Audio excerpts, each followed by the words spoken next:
She stepped onto the Oscars red carpet in a borrowed dress, barefoot just hours before, holding Keanu Reeves' hand. No one knew her name. No one knew her story. But by the end of the night, the world would never forget her face. What drove Keanu to bring a homeless girl to Hollywood's biggest stage? Before we continue this incredible story, let us know where you're watching from. If you enjoy stories like this, subscribe to the channel, because tomorrow we have another inspiring story you won't want to miss. The camera bulbs exploded in rapid succession, as if the sky itself had been lit by stars descending to Earth. But nothing on the red carpet that night shone brighter, or more confusingly, than the sight of Keanu Reeves, dressed in a tailored black tuxedo, walking hand in hand with a young girl no one recognized. The press, already primed for glamorous arrivals and couture gowns, froze for a beat. The chatter thinned. Then came the first question, shouted from the barricade. "Keanu, who's the girl?" He didn't answer. He didn't need to. His gentle expression said enough, though it left everything unexplained.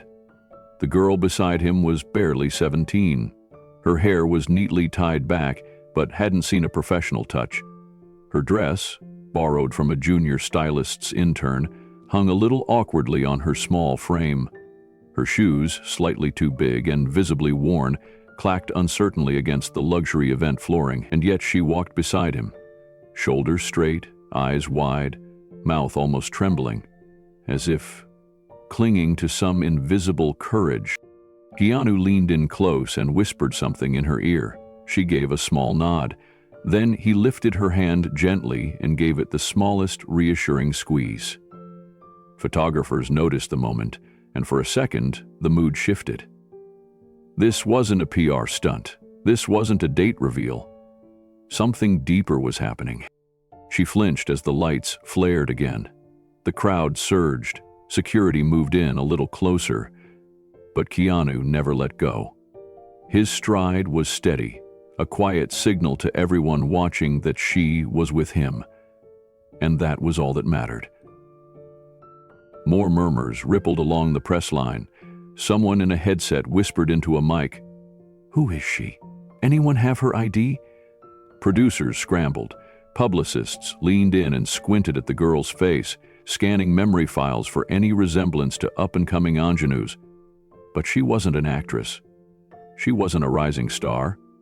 She wasn't even supposed to be here. And that's exactly what made the moment electric. Keanu paused just before the photographer's stage area. He turned to her, adjusted the bracelet on her wrist, and said nothing as they continued down the line. The media swarm leaned forward, cameras now trained on her face, desperately trying to decode her presence. Behind every click of the shutter was an unspoken question: why? Inside the Dolby Theater, the monitors lit up with their entrance. Backstage assistants whispered furiously as producers checked guest lists again. "Who's that with him?" someone asked. No one had an answer, but no one could look away.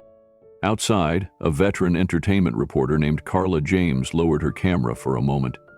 "That girl's not here for fame," she said quietly to her intern. "That girl's here for something else entirely."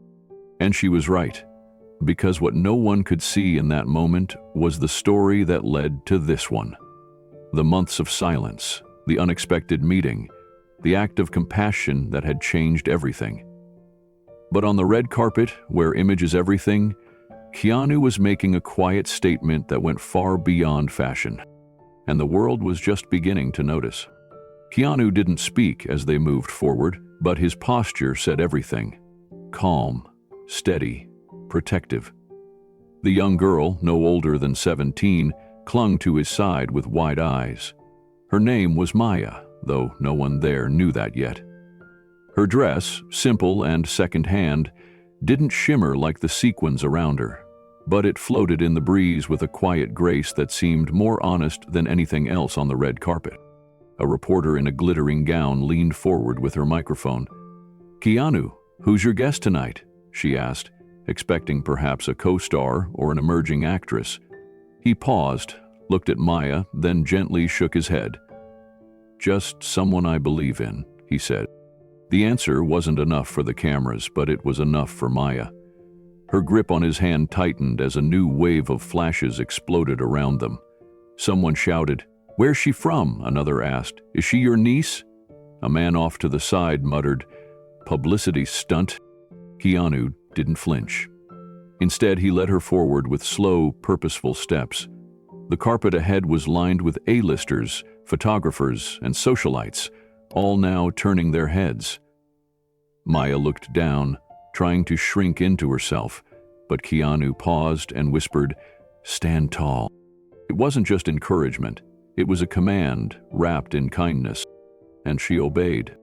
They moved toward the grand arch where celebrities usually posed for solo photos. The photographers hesitated. One man lifted his camera halfway, unsure. Keanu gave a subtle nod. That was all the permission they needed. Clicks filled the air like rain on a rooftop. Maya blinked at the wall of flashes, her shoulders tense, lips trembling. This wasn't her world. It never had been. Just 2 nights ago, she had been sleeping behind a gas station dumpster in downtown Los Angeles. Now, she stood in front of millions. The contrast wasn't lost on her. She could still feel the cold pavement on her back, still hear the traffic humming past, and yet, somehow, Keanu had found her, chosen her. A woman in a shimmering dress leaned toward another guest and whispered, "Is that the girl from the video?" The words were soft, but Maya caught them. She looked up at Keanu, confused, but he was already guiding her forward again. Inside the Dolby Theater, the lights shimmered gold and white. The air smelled of designer perfume and nervous energy. Maya's shoes, a size too big, squeaked softly on the polished floor. People stared, but didn't speak. Some smiled, others simply looked away, uncertain of what to make of her. She didn't belong here. And yet, here she was. Keanu led her up the side corridor to their seats, a few rows back from the front. As they sat, he leaned in and said quietly, "No one has to understand tonight, Maya. You just have to be here." She nodded slowly, but she still didn't know why. Keanu didn't let go of her hand, not even once. As they moved slowly down the long stretch of velvet, the chaos of cameras and celebrity chatter blurred into a distant hum. Reporters leaned in, microphones extended, but Keanu offered only a polite nod. The girl's face was pale with nerves, her knuckles white as she clutched the folds of her dress, but she held her head high, mirroring his calm. They passed star after star, nominees, directors, stylists. Some offered curious glances, others looked away. It wasn't disgust, it was confusion. Hollywood had seen publicity stunts before, but nothing like this. A famous host whispered, "Who is she?" A producer muttered, "Where's her team?" The answer was silence. Keanu paused once under the lights, letting her catch her breath. She tilted her face toward him and whispered something, barely audible. He leaned down, listening closely, then smiled. That small exchange softened something in his eyes. Then he did something unexpected. He stepped aside, letting her walk a few paces in front of him, not behind, not beside, in front. A spotlight swung toward her, and for a moment all the flashbulbs dimmed. Not physically, emotionally, because the world felt still. She looked so young, so unsure, but there was something radiant about her, something unvarnished and brave. Her shoes were scuffed, her dress didn't fit perfectly, but her presence was undeniable. At the very end of the carpet, just before they reached the inner cordon, a woman from the press finally called out, "Keanu, is this your daughter?" He paused. His eyes didn't flicker. He didn't laugh. He didn't perform. Instead, he said quietly, "She's someone the world should know." And with that, they stepped through the archway, leaving behind 100 unanswered questions. Inside the Dolby Theater, heads turned again. Ushers whispered. Security scanned them twice, but no one dared stop them. That night, something shifted. Not on the stage, not during the speeches, but right there in the unseen moments. In the silent walk of a girl who had every reason to feel invisible, and yet was made visible. No one knew her name. No one knew where she came from. But she had arrived. And Keanu Reeves had just handed her the kind of spotlight no award could ever match. And still, he hadn't explained a thing. The morning after the Oscars, news outlets couldn't move fast enough. Photos of Keanu Reeves walking the red carpet with a girl in a thrift store dress dominated headlines. It wasn't the glitz or glamour of the evening that captured attention. It was the mystery. Her face was unfamiliar. She didn't smile for the cameras. She wasn't styled, prepped, or coached by any publicist. Yet there she was, holding the hand of one of the world's most beloved actors. Who is the girl with Keanu Reeves? Became the most searched question on the internet by noon. Paparazzi lenses zoomed in on every frame, trying to read her expression. Some speculated she was his niece. Others suggested it was an elaborate publicity stunt. A few blogs floated the idea that it might be for an upcoming film. Theories spread faster than facts. But Keanu's team issued no statement, no interviews, no clarifications. In the silence, curiosity turned into obsession. Reddit threads ballooned overnight. TikTok users created theories.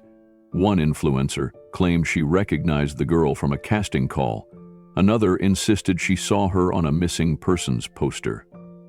The speculations became wilder, cruel, and still nothing from Keanu. While the world buzzed with theories, in a quiet neighborhood east of downtown Los Angeles, a woman sat at the front desk of a modest homeless shelter, scrolling her phone during a coffee break. Her name was Darlene, and she had worked there for 15 years. She wasn't starstruck often, but a thumbnail image stopped her heart. It wasn't Keanu that caught her eye. It was the girl, her tangled brown curls, that nervous glance, the shoes that didn't match. It was Luna. Darlene stood up so fast she nearly spilled her coffee. She stared at the photo again, zoomed in, blinked. Her instincts screamed louder than any doubt. She reached for the shelter's intake records and flipped through until she found the name, Luna Rose, 16, registered 5 months ago, left 3 days ago, without notice. No goodbye, no explanation.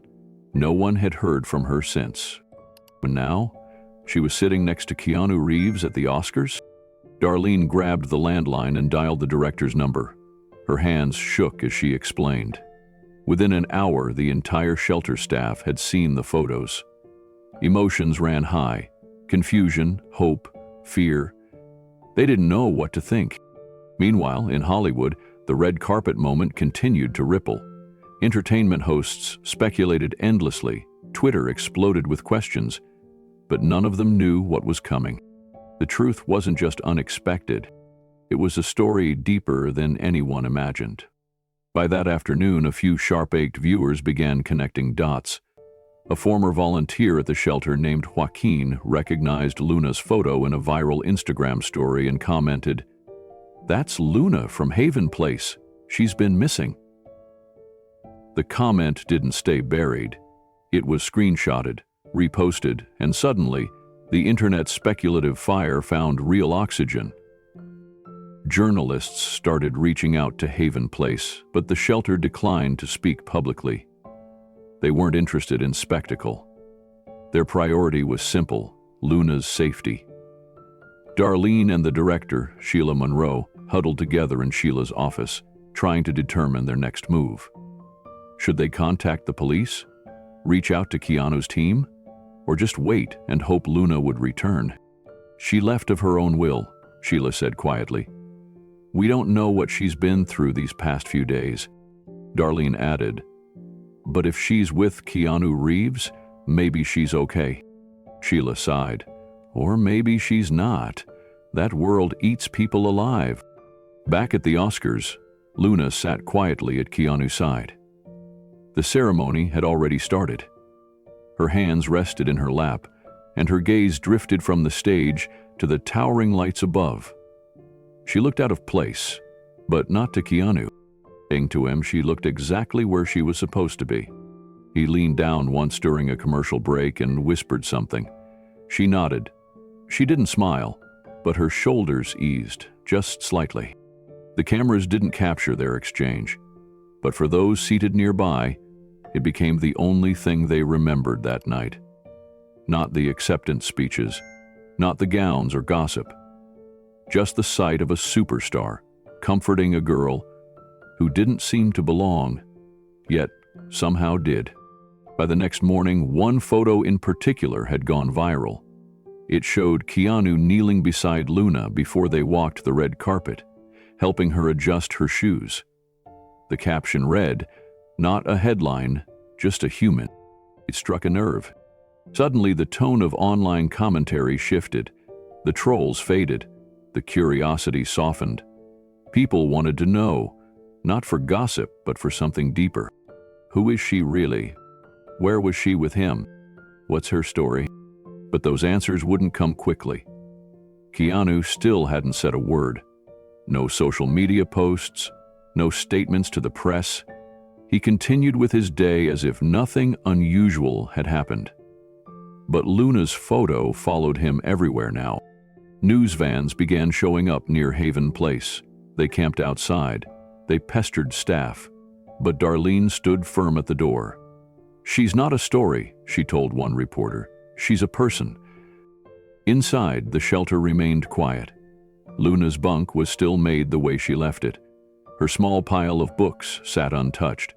A crumpled drawing of a dog, sketched in pencil, was pinned beside her bed. For the staff at Haven Place, it wasn't about the red carpet or the Oscars. It was about a girl who once walked in with no shoes and a silent scream in her eyes. Now the world had seen her face, but no one yet knew her truth. As the second day passed, the noise around Luna grew louder, but her voice remained absent. Not a single clip, not one interview, not even a wave to the cameras. Keanu continued his press tour with grace, dodging every attempt to steer the spotlight toward the girl at his side. "I brought someone important to me," he said calmly during a brief backstage question. "That's all I'll say." Those few words only fueled the curiosity. Podcasts speculated she might be part of a new film. Rumors swirled that Keanu was mentoring troubled youth. Some outlets claimed she was his distant cousin. Others insisted it was a publicity stunt. But none of that explained the way he looked at her when she flinched from the flashbulbs. None of it explained the way he held her hand, not to lead her, but to steady her. And in a small corner of Los Angeles, that meant something to a group of forgotten souls. At Haven Place, the residents gathered around a cracked television. Most of them had stories that mirrored Luna's: loss, abuse, betrayal, abandonment. But seeing her next to Keanu felt like watching one of their own walk through fire and not be burned. One boy whispered, "She made it out." Darlene stood quietly in the back, her arms folded. A lump formed in her throat. Luna had once refused to speak a full sentence. She'd barely lifted her head for weeks, and now she was sitting next to one of the most beloved men in Hollywood, calm and composed in a sea of chaos. Not everyone at the shelter celebrated it, though. Some were skeptical. "She'll get chewed up and spit out," one woman said, shaking her head. "Fame's not a lifeline, it's a trap."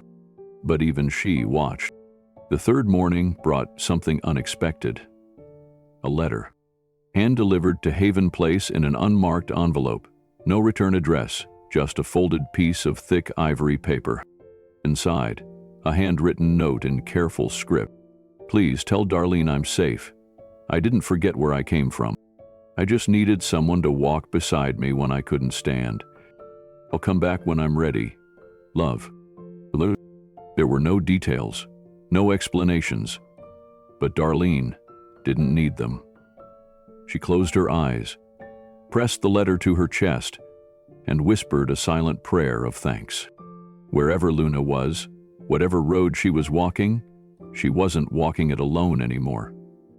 The headlines still screamed for answers. But for the people who really mattered, the only truth they needed was written in ink. Long before the lights of the Oscars or the whispers that followed her walk down the red carpet, Luna's world was made of shadows and silence. She was 16, though she'd stopped counting birthdays after 14. That was the year she ran. No suitcase, no goodbye.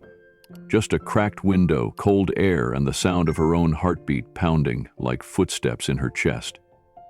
She'd grown up in the foster system, bounced from home to home. Some were kind, most weren't. The last one, well, that was the one she couldn't stay in.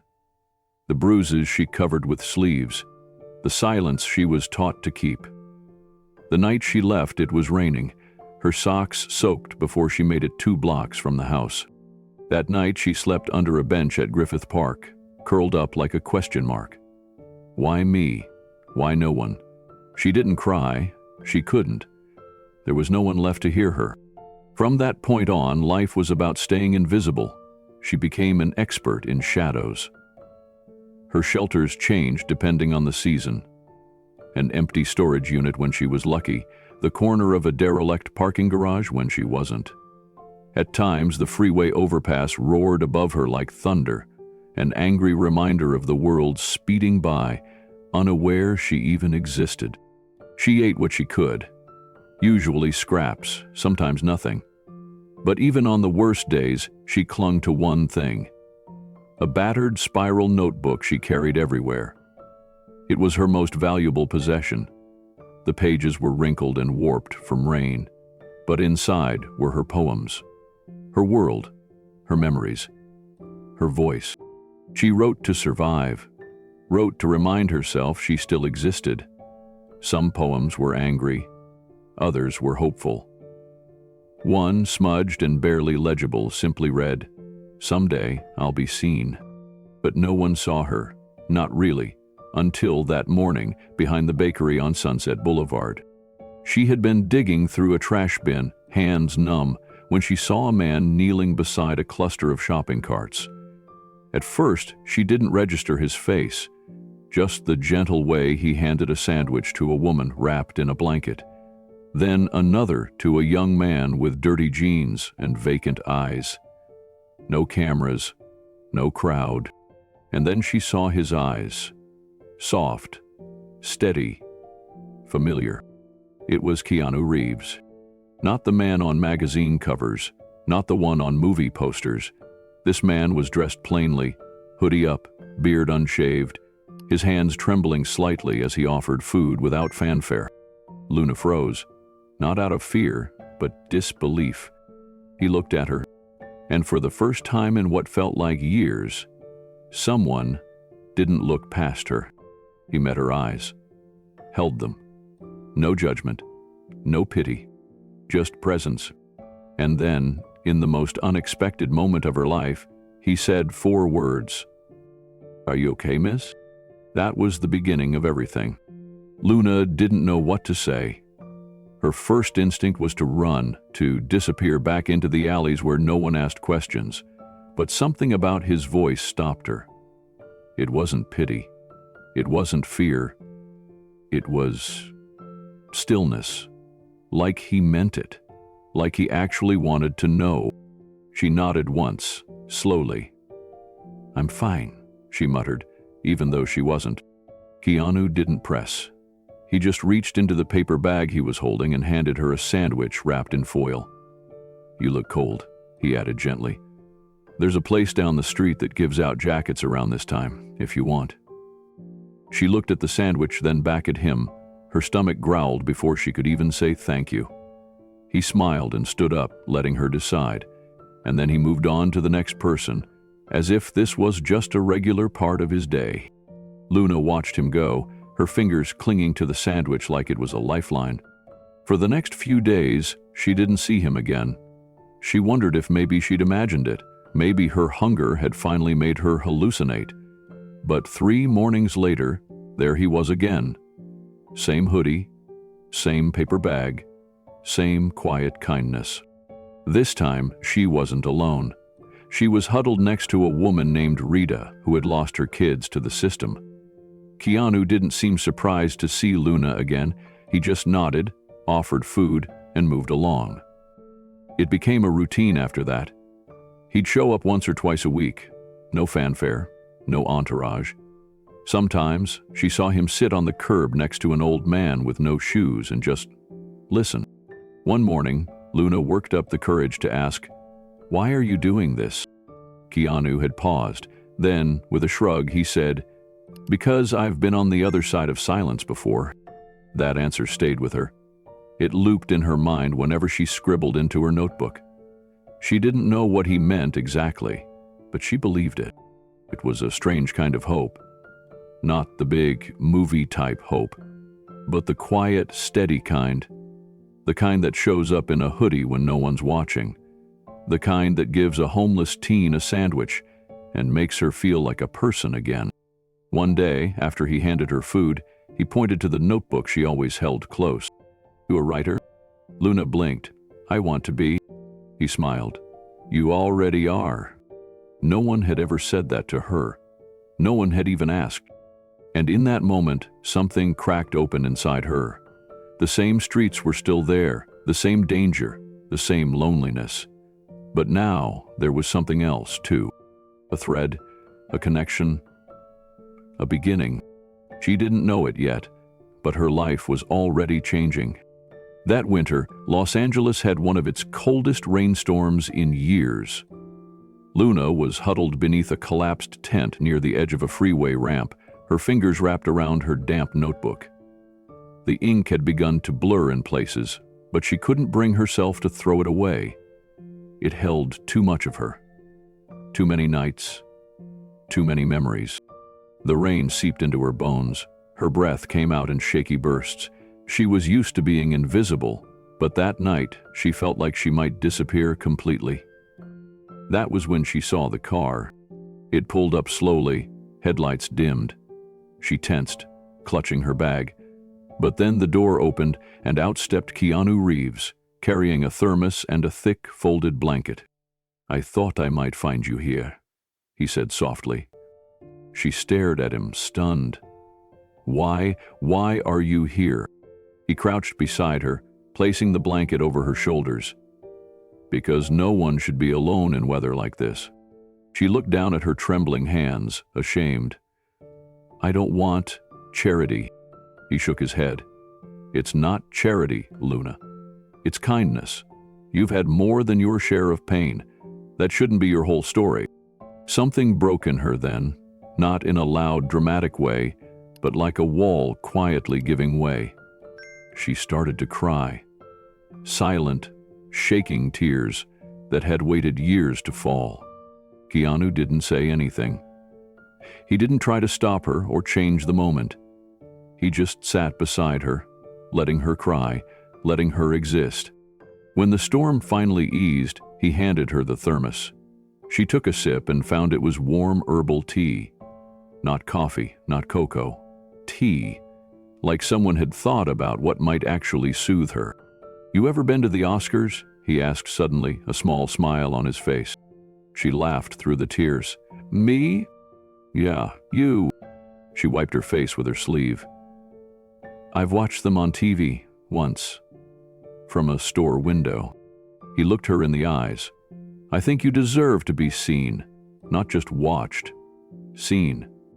She didn't understand what he meant, not yet, but his words lingered. That night, she didn't return to the overpass. She followed Keanu to a warm, safe place, a guest room in a quiet house he sometimes used for friends in need. There were clean sheets, fresh clothes, and a small stack of blank journals beside the bed. The next morning, Luna picked up one of those journals and began to write. Not because someone told her to, because for the first time, she believed her story mattered. The first time Keanu saw Luna, she was crouched near a dumpster behind a bakery on 6th and Alvarado. A drizzle had just started to fall, turning the alleyway into a stretch of cold gray misery. Luna had tucked herself between a pile of broken pallets and a garbage bin, her shoulders trembling, her bare feet red with cold and raw pavement. Her clothes were layered, too many for spring, but all too thin, and her hair hung in tangled strands over her eyes. She kept her gaze low, as if looking up might make her visible. Keanu had come alone that morning. No cameras, no entourage, just a reusable grocery bag filled with sandwiches, bottled water, and a few pairs of socks. He had made it a habit in recent years, quietly walking through certain neighborhoods with simple offerings. He never made speeches. He didn't ask questions. He just handed people what they needed and walked on. But this girl stopped him. There was something about the way she didn't ask, didn't look up, didn't beg. She simply existed, silent, clenched, trying to disappear. Most people look away from suffering. She was suffering that looked away from people. He stood still for a moment, holding the sandwich out in his palm. She didn't move. "Hey," he said gently, his voice almost getting swallowed by the patter of rain. "You remind me of someone I used to know." Her eyes flicked up, just for a second. There was defiance there, and fear. She pulled her knees closer to her chest and turned away. Keanu didn't push. He knelt slowly, placed the sandwich on the driest part of a plastic bag near her, and backed away. "I'll be around," he said softly. Then he left. The next day, she was there again. So was he. This time, he didn't say anything. Just nodded and left a bottle of water and a pair of clean socks wrapped in a plastic grocery sack.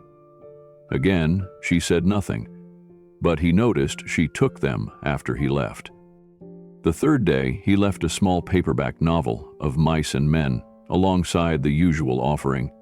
The pages were sealed in a plastic Ziploc to keep them dry. She didn't touch it until dusk, but he saw her flip through it from a distance before she tucked it into her hoodie. Day 4, he brought a small spiral notebook. It had a soft cover, and on the first page he'd written in neat, quiet handwriting, "For your thoughts, if you ever want to set them free." She stared at that message longer than she'd looked at anything else. She still didn't speak. But something in her posture changed. Her shoulders didn't fold in as tightly. She didn't shrink away when he approached. And once, when he left without a word, she watched him go. Not the way people watch celebrities. The way lost people watch exits. She wasn't ready to talk, but something inside her was beginning to soften. The rain eventually stopped, but Keanu kept coming. He changed up his timing, showing up sometimes in the morning, sometimes just before sunset. Each time, he brought something simple: a new scarf, a second-hand novel, a reusable water bottle. Always left quietly, never lingering, never asking questions she wasn't ready to answer. Luna, for her part, never said his name. She had recognized him the second he first spoke. Everyone knew that voice, but something about the way he moved, the silence he carried, made it feel wrong to call him a movie star. On the streets, fame didn't matter. Survival did. And Keanu seemed to understand that. By the end of the second week, Luna had started sitting up straighter when he approached. She still didn't speak, but she nodded when he arrived. Sometimes she gave him a quick glance before turning back to her notebook. He noticed that it was now half full, the pages worn with ink and weather. When he walked away, she sometimes followed him with her eyes. Once, he caught her doing it and smiled. She looked away fast, but her fingers clutched the notebook like it was something sacred. One evening, as the sun set behind the downtown skyline, painting the alley in streaks of gold and rust, Keanu arrived with nothing in his hands, just himself. Luna was already there, sitting with her knees up and her back against the wall. Her shoes, donated at some point by a local outreach group, were torn at the seams, but on her feet. Her hands were tucked into her hoodie. She looked cold, but alert. Keanu sat down a few feet away, not close enough to crowd her, just enough to be near. "I used to come here with my sister," he said quietly. "Back when we were kids." She didn't answer, but she didn't flinch. "There was a bakery here even then," he went on. "Different owners now, I guess. But I remember the smell of fresh bread." Silence. Then, softly, Her voice cracked through the space between them. I like the cinnamon rolls when they throw out the extras. Keanu looked over, gently surprised. He didn't react big, huh? Didn't make it a moment. They used to be bigger, he replied. She nodded. They sat like that for a while, not talking, just being. For Luna, it was the first time in years that someone had just sat beside her without expecting something in return. No sermon, no authority, no clipboard. Just a man with a quiet voice and kind eyes, sitting beside the life she'd been surviving. That night, as he stood to leave, she said, barely above a whisper, "Why do you keep coming back?" He paused. "Because you're still here." She blinked hard, then looked away. She didn't thank him, but for the first time, she didn't hide her tears. Over the next few days, Luna's demeanor began to shift, almost imperceptibly at first. She stayed in the alley longer, even after he left. She read the books he brought, slowly at first, then devouring entire chapters under a street lamp nearby. One afternoon, she was sketching a poem in her notebook when she looked up and saw a small paperback resting beside her. No footsteps, no sound, just a quiet gift. 'Twas The Little Prince. Inside the cover, in neat handwriting, was a note. "For Luna, your story matters, even if no one's read it yet. K." She ran her fingers over the ink again and again. That night, she read half the book in one sitting, stopping only when her fingers went numb from the cold. One morning, she found a single granola bar where the book had been the day before. Attached to it was a folded sheet of blank paper and a ballpoint pen. Not a word written, but the message was clear. Keep writing. That afternoon, she waited, not because she needed something, but because part of her hoped he would return. When Keanu did show up, she stood for the first time. "Thanks," she said, lifting the book. He just smiled and gave a small bow of his head. For the first time in a long time, Luna felt something unfamiliar swell inside her. Dignity. Not pity. Not charity. But something that told her she was more than the label people had put on her. More than runaway. More than problem child. More than homeless girl. She was Luna, and someone had noticed. Keanu didn't ask for her story, but slowly, in bits and scattered fragments, she began to share it. Not in speeches, but in lines of poetry, in questions about books, in the way she began sitting beside him rather than across from him, in the way she finally looked him in the eyes when she spoke. He never praised her, never made promises, but his presence never wavered. One evening, after a long silence between them, she asked, "Why me?" He glanced up from the sidewalk. "Because once, someone saw me when I didn't think I was worth seeing. I never forgot that." She looked down at her notebook. The next page began with just 3 words. He showed up, and from that day on, so did she. The sun was just beginning to dip behind the rooftops when Keanu spotted Luna sitting beneath a quiet awning behind the old bakery. She was hunched over, legs tucked close to her chest, a paperback novel open on her knees, one of the books he'd left the day before. Her hair fell over her eyes, hiding the way they moved over the pages, but he could see her lips mouthing a few of the words, as if tasting them. Keanu didn't say anything at first. He simply walked up and sat on the concrete a few feet away, setting down a small brown bag beside him. She didn't flinch like she used to. That was already something. "You brought more food?" she asked without looking up. "Always," he said softly.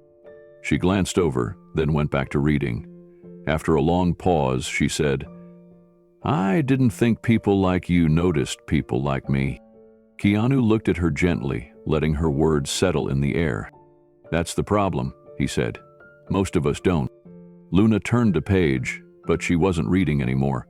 She stared at the paper, eyes suddenly full of thought. "Why, ma?" she asked. "Wait, what? Why do you keep coming back? You could give me one sandwich and disappeared. That's what people usually do." He thought for a moment, choosing his words carefully. "You remind me of someone I once knew," he said quietly. someone who didn't think she mattered either. But she did. Luna closed the book, set it on her lap, and looked at him for the first time that evening. "I don't want your pity." "It's not pity, it's presence." She blinked, confused. "What does that mean?" Keanu smiled a little. "It means I'm not here to rescue you. I'm just here, if that matters at all." There was silence between them again, but this time it was a softer silence, the kind that doesn't push, the kind that waits. After a moment, Keanu reached into his jacket and pulled out a folded piece of paper. "I have something to ask you," he said, holding it out. Luna hesitated, then took it, unfolded it, read it. It was a formal invitation to the Oscars. She laughed once. "This is a joke, right?" "Nope." She looked at him again, eyes narrowing. "You're seriously inviting a homeless girl to the Oscars?" "Not as a charity case, not for show, just for one night, to feel what it's like to be seen, to feel what it's like to matter." Luna's hand shook slightly as she folded the paper again. "I don't have anything to wear." "That's the easy part," Keanu said with a grin. "I've already made arrangements." Her voice was barely above a whisper. "Weigh me." Keanu's eyes softened. "Because I believe even one night of being treated like a human being can change how you see yourself forever." Luna sat still for a long time, the invitation clutched in her hands like it might vanish if she blinked. Her heart pounded. The Oscars? With Keanu Reeves? It didn't make sense. She'd spent the last 2 years hiding in alleys, sleeping near heating vents, and scribbling poems in the margins of torn notebooks. Now this man, this movie star, was inviting her into a world she'd only seen in glimpses through cracked TV shop windows. She stared at him, almost angry. "You don't know me," she said. "I know enough," he replied. "You don't know the stuff I've done, where I've been, what I've had to do just to make it to the next day." Keanu nodded slowly. "You're right. I don't know. But I see who you are right now, and that's enough for me." Tears prickled at the edges of her eyes. She looked away quickly, embarrassed. "This is crazy." "Probably," he said gently. "But maybe crazy is what we need sometimes, just to shake the dust off our souls." She gave a half laugh, shaking her head. "You talk weird." "I get that a lot," he said with a soft smile. For a few minutes, they just sat there. Luna stared at the invitation in her lap, rubbing the edge of the paper with her thumb. Part of her wanted to run, to vanish again. That's what she always did when things got too real, too close. But something about Keanu's stillness, the way he didn't push, kept her anchored. Finally, she asked, "What's the catch?" "There isn't one. You're not expecting a speech or a thank you?" "No." "You don't want to put me in some news article? Keanu saves homeless girl?" He shook his head. "No. I want you to experience a night where you don't have to explain who you are." Luna looked at him again. This time she didn't see a movie star. She saw someone who understood silence, someone who knew pain without turning it into a performance. "Okay," she said softly. Keanu didn't move, didn't smile too wide. He just nodded. "There's a stylist I trust," he said. "Nothing fancy, just someone who can help you feel comfortable. We can meet her in the morning if you want." Luna tucked the invitation inside the book she'd been reading. "I don't want to look like a Barbie doll." "You won't," he said. "You'll look like Luna." That surprised her more than anything. Not a princess, not a red carpet darling, just Luna. And for the first time in years, that felt like enough. The next morning, Luna showed up to the spot where they had agreed to meet, clutching her backpack like a shield. Her hoodie was pulled over her head, her eyes guarded. She expected to see camera crews or handlers, maybe assistants with clipboards.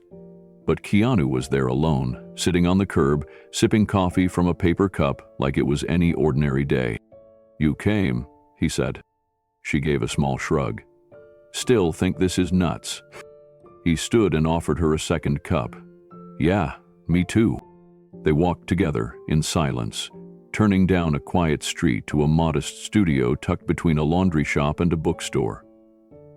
The stylist greeted her like an old friend. No fuss, no wide eyes, just kindness. She didn't ask questions. She offered Luna a seat, a warm croissant, and a choice, a dress rack of second-hand gowns and flats, not heels. Luna hesitated at first, but her fingers trailed over the fabric, eyes pausing on a simple navy dress.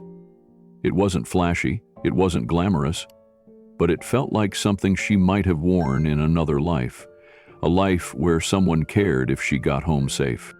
As she changed and looked at herself in the mirror, she didn't quite recognize the girl staring back. The dirt was gone from her cheeks. Her hair was brushed gently behind her ears. She looked human again. Not invisible, not broken. Keanu waited outside, letting her have her space. When she stepped out, he didn't say anything at first, just smiled. "Feel weird," she muttered. "You look like you," he said. She gave a half smile, tugging awkwardly at the hem of the dress. "This doesn't change anything." "I know," he replied. "It's just a night. But maybe it can be one you don't forget." Hours later, when they stepped out of the car and onto the Oscars red carpet, Luna's heart nearly stopped. The lights, the cameras, the gasps. Reporters leaned in, photographers shouted, but Keanu didn't let go of her hand. He kept his pace slow, steady, and when Luna flinched at the first burst of flash, he gently squeezed her hand. She looked up at him, uncertain. "Why me?" she whispered. He leaned closer, voice barely audible. "Because someone saw me once when I felt like nothing. And it changed my life." For the first time that night, she stood up straighter. She didn't know what tomorrow would bring. But tonight, she mattered. The boutique was closed for the evening, its lights dimmed and street-facing windows curtained off. But inside, soft music played as a few stylists moved quietly between racks of evening gowns and rolls of fabric. Keanu stood at the door, holding it open as Luna stepped in, clutching the notebook he'd given her like a shield. Her eyes darted around the space.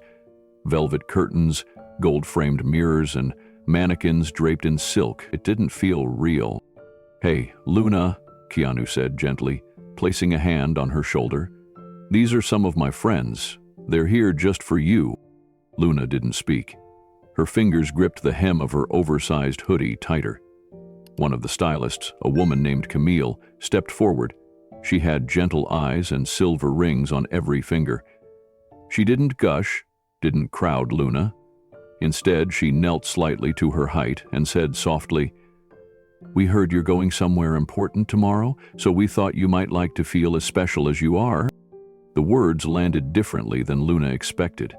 Not rehearsed, not fake. She looked at Camille, then Keanu, then slowly nodded. The staff sprang into motion with quiet purpose.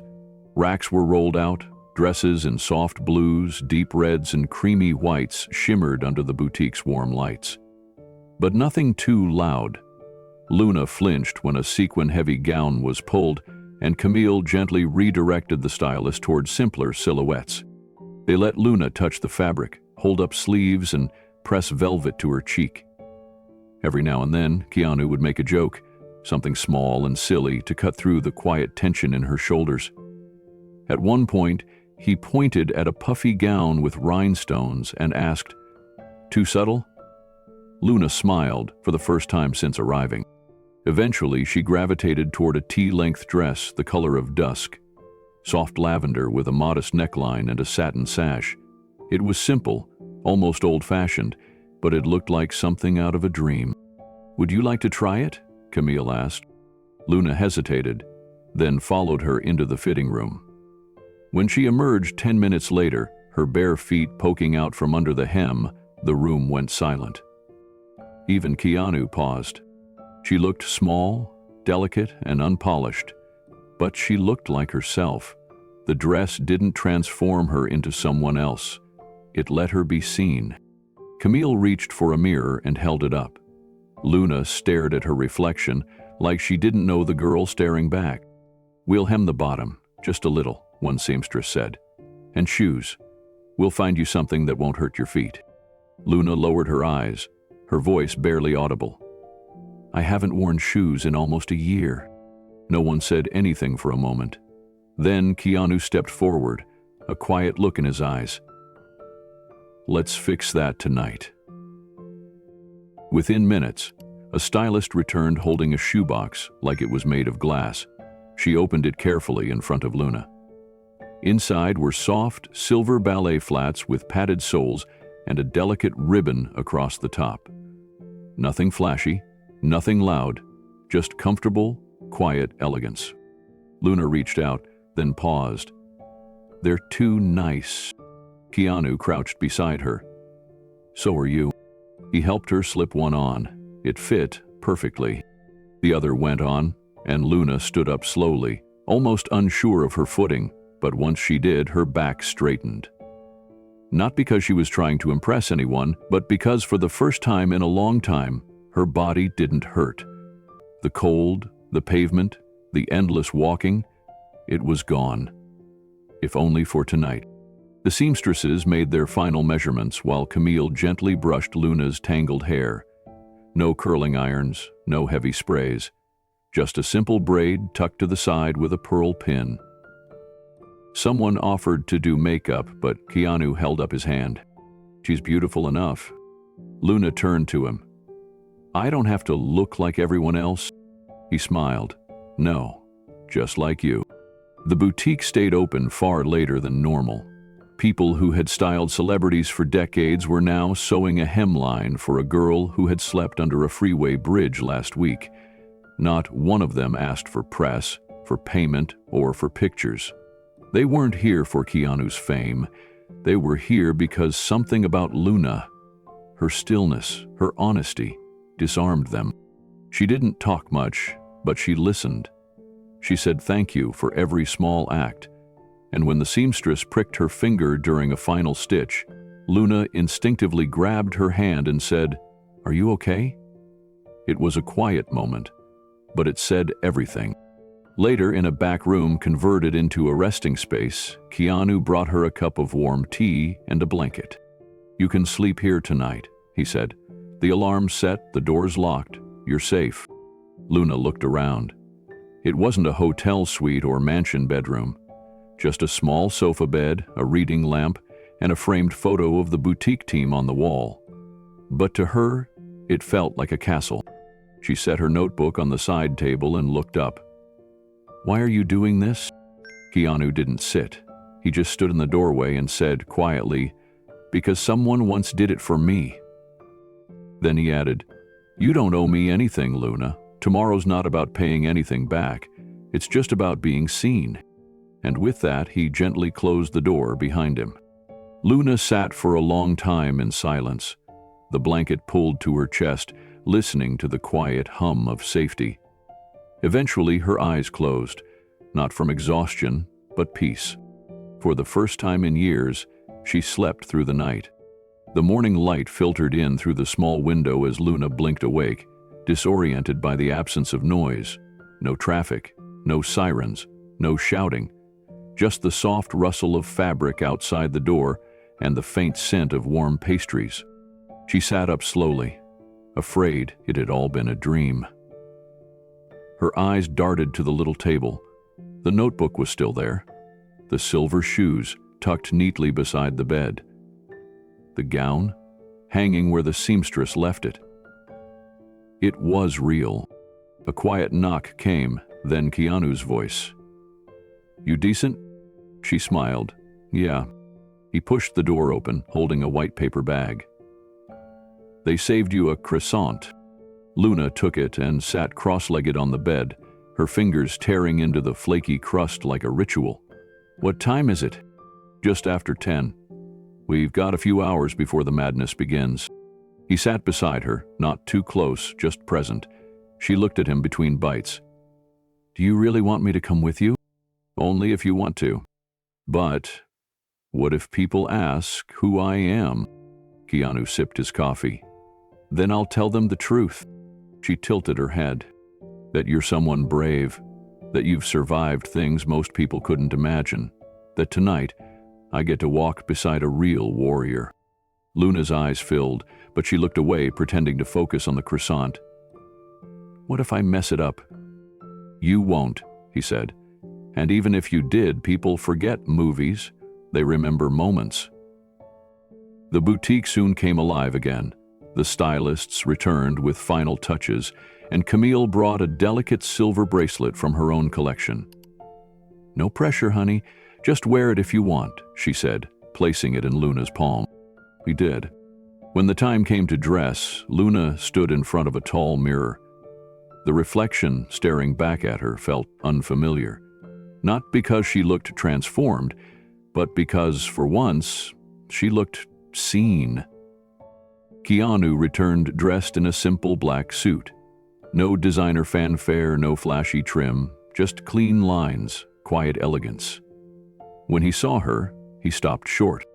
Wow, he said, they should be taking pictures of you. Luna laughed. You're not so bad yourself.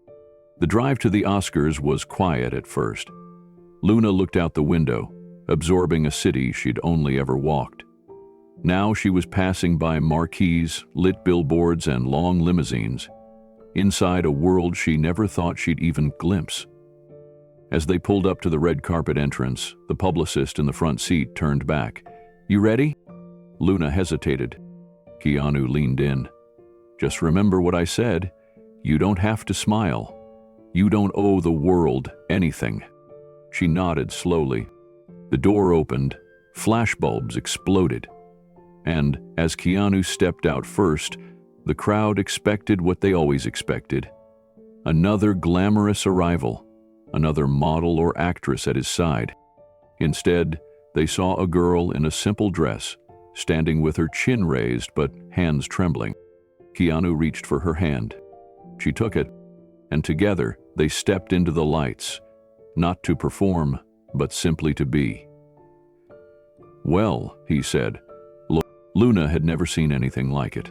The lights, the cameras, the tidal wave of noise that surged every time a star stepped onto the carpet.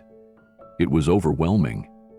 And yet, there she was, standing beside Keanu Reeves in a dress that had once belonged to a showroom mannequin and shoes that still felt foreign on her feet. She felt like she'd stepped into a dream that didn't belong to her.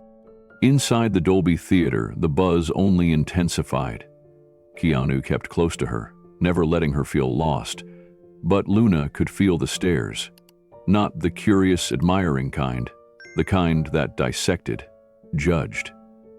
Whispers floated through the air like poison mist. Is she an actress? Someone murmured behind them. Can't be. Did you see her shoes? Luna kept her head down, hoping the carpet would open up and swallow her whole. Her fingers curled inward, fidgeting with the seam of her dress. She wasn't ready for this. She had imagined stepping into another life, but not like this. Not in a hall where every smile hid a question and every glance weighed your worth. A producer in a tailored tux brushed past her, slowed just enough to glance down his nose and mutter under his breath, "What is this? Bring your charity case to work day?" Luna froze. Her throat tightened, as if someone had reached inside and squeezed. Her heart started racing. For a moment, she forgot how to breathe. All of the old voices in her head, voices from years in the system, from shelters, from cold nights curled on benches, came roaring back. Unwanted, unworthy. Unseen. But before she could move, before she could bolt and run and disappear back into the shadows where no one would ever mock her again, she felt a warm hand settle on her shoulder. Keanu. He didn't say anything at first. He just stood beside her, calm as stone, as if the insult hadn't happened. But then, gently, he leaned in and whispered, "You belong here more than they do." Luna looked up, startled. She searched his face, trying to see if he meant it. There was no hint of performance, no forced sympathy, just quiet certainty. Something cracked inside her, not pain, but the armor she'd built for years, and for the first time that night, she didn't want to run. She wanted to stay, not because she believed in herself yet, but because Keanu did. That was enough, for now. The ceremony began, but Luna could hardly process any of it. The dazzling set, the booming voice of the host, the applause, it all swirled around her like wind in a canyon. She sat stiffly beside Keanu, unsure of how to hold her hands or even how to sit. Her eyes darted to the camera cranes swooping overhead, and she kept expecting someone to tap her shoulder and tell her it was all a mistake. But Keanu never left her side.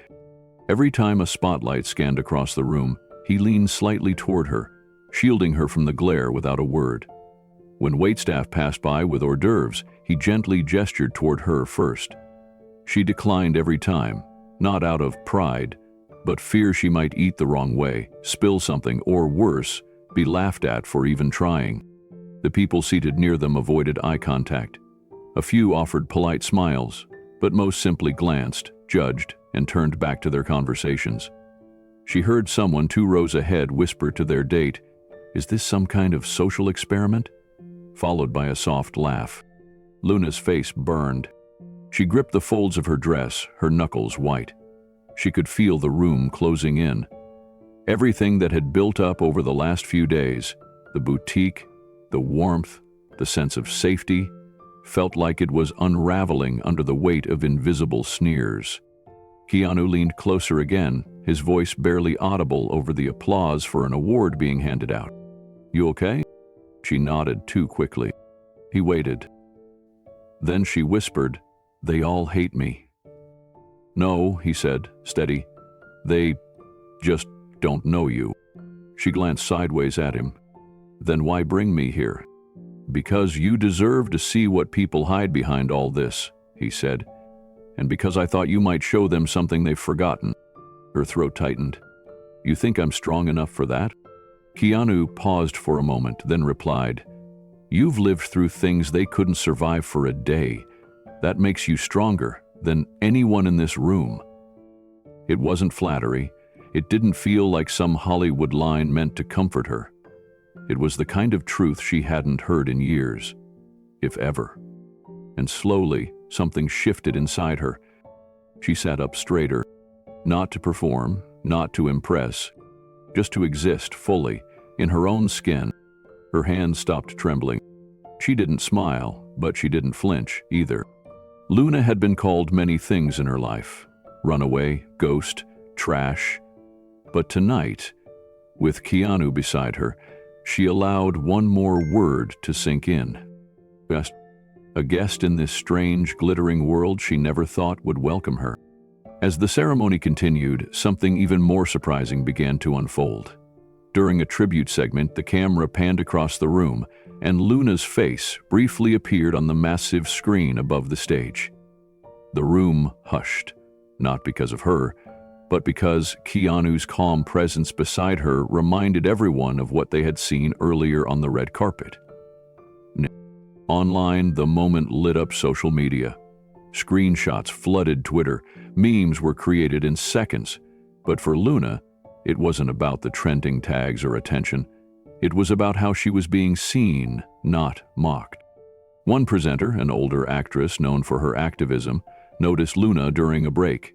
She made her way across the room, bent down beside her chair, and softly said, "I don't know who you are, sweetheart, but I'm glad you're here." Luna's eyes welled up. She managed a quiet, "Thank you." The woman smiled and returned to her seat without asking questions or making a scene.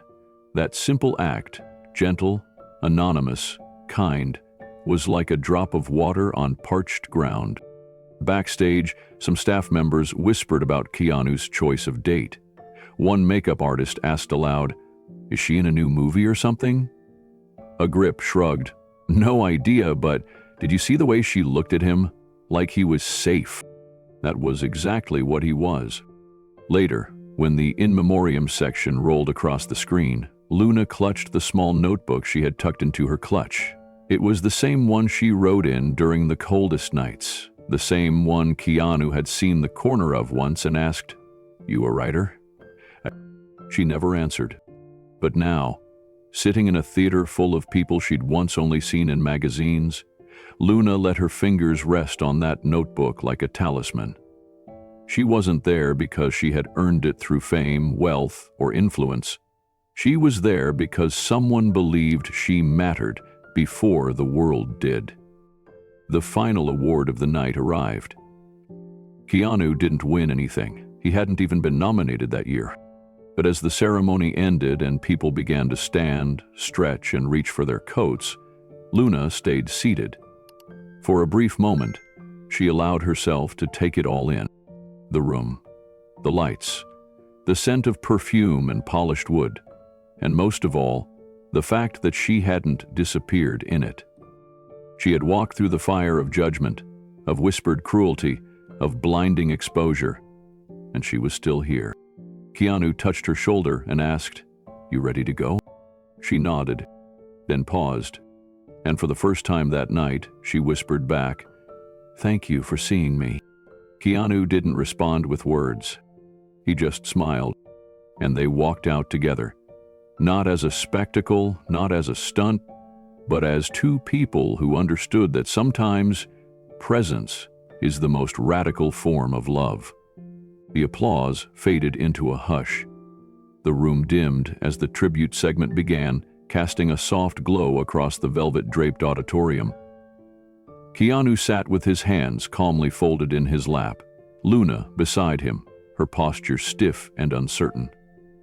The giant screen above the stage began rolling a montage, apologies to actors lost, unsung heroes of the industry, quiet pioneers of backstage labor. The room held its breath. Then, something changed. The montage paused. The host voice returned. "Tonight, we honor not just those we've lost, but those we still fail to see." The screen shifted again, and suddenly, there she was. A still image of Luna, standing on the red carpet, Keanu beside her, both framed by the flares of camera flashes. Her eyes were wide, cautious, her dress plain but elegant, her hair tied back simply. There was no pose, no practiced smile. Just a girl, holding her breath in a world she never imagined stepping into. The caption beneath the photo read, "Strength has many faces." The auditorium went still. No music, no narration, just silence. Luna felt her breath catch in her throat. Her fingers tightened on the armrest. She hadn't expected this. She hadn't wanted attention. She had barely agreed to the night itself, and now? This? She looked over at Keanu. His expression was serene, not smug, not proud, just present. He leaned slightly toward her and whispered, "That's you. That's how strong you look to the world right now." She didn't answer. The image faded, but the silence lingered.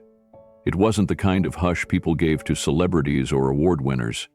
It was the silence of a crowd being confronted with something uncomfortable, raw, true. Some people blinked back tears. Others looked away.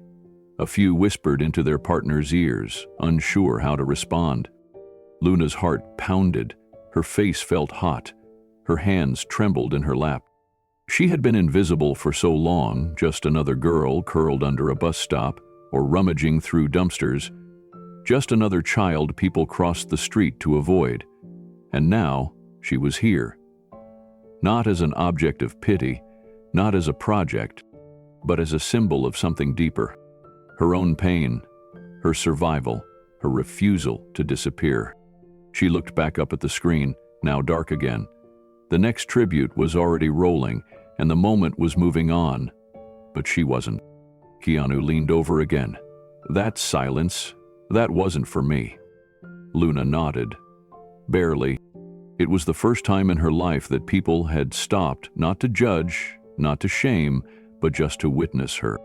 And somehow, in the quiet, her walls began to crack, not from someone trying to fix her, but from someone showing her she had never been broken to begin with. Luna sat motionless, her eyes locked on the screen even as the tribute segment moved on to others, producers, costume designers, legendary performers. But her mind stayed fixed on that brief image, that moment, that silence.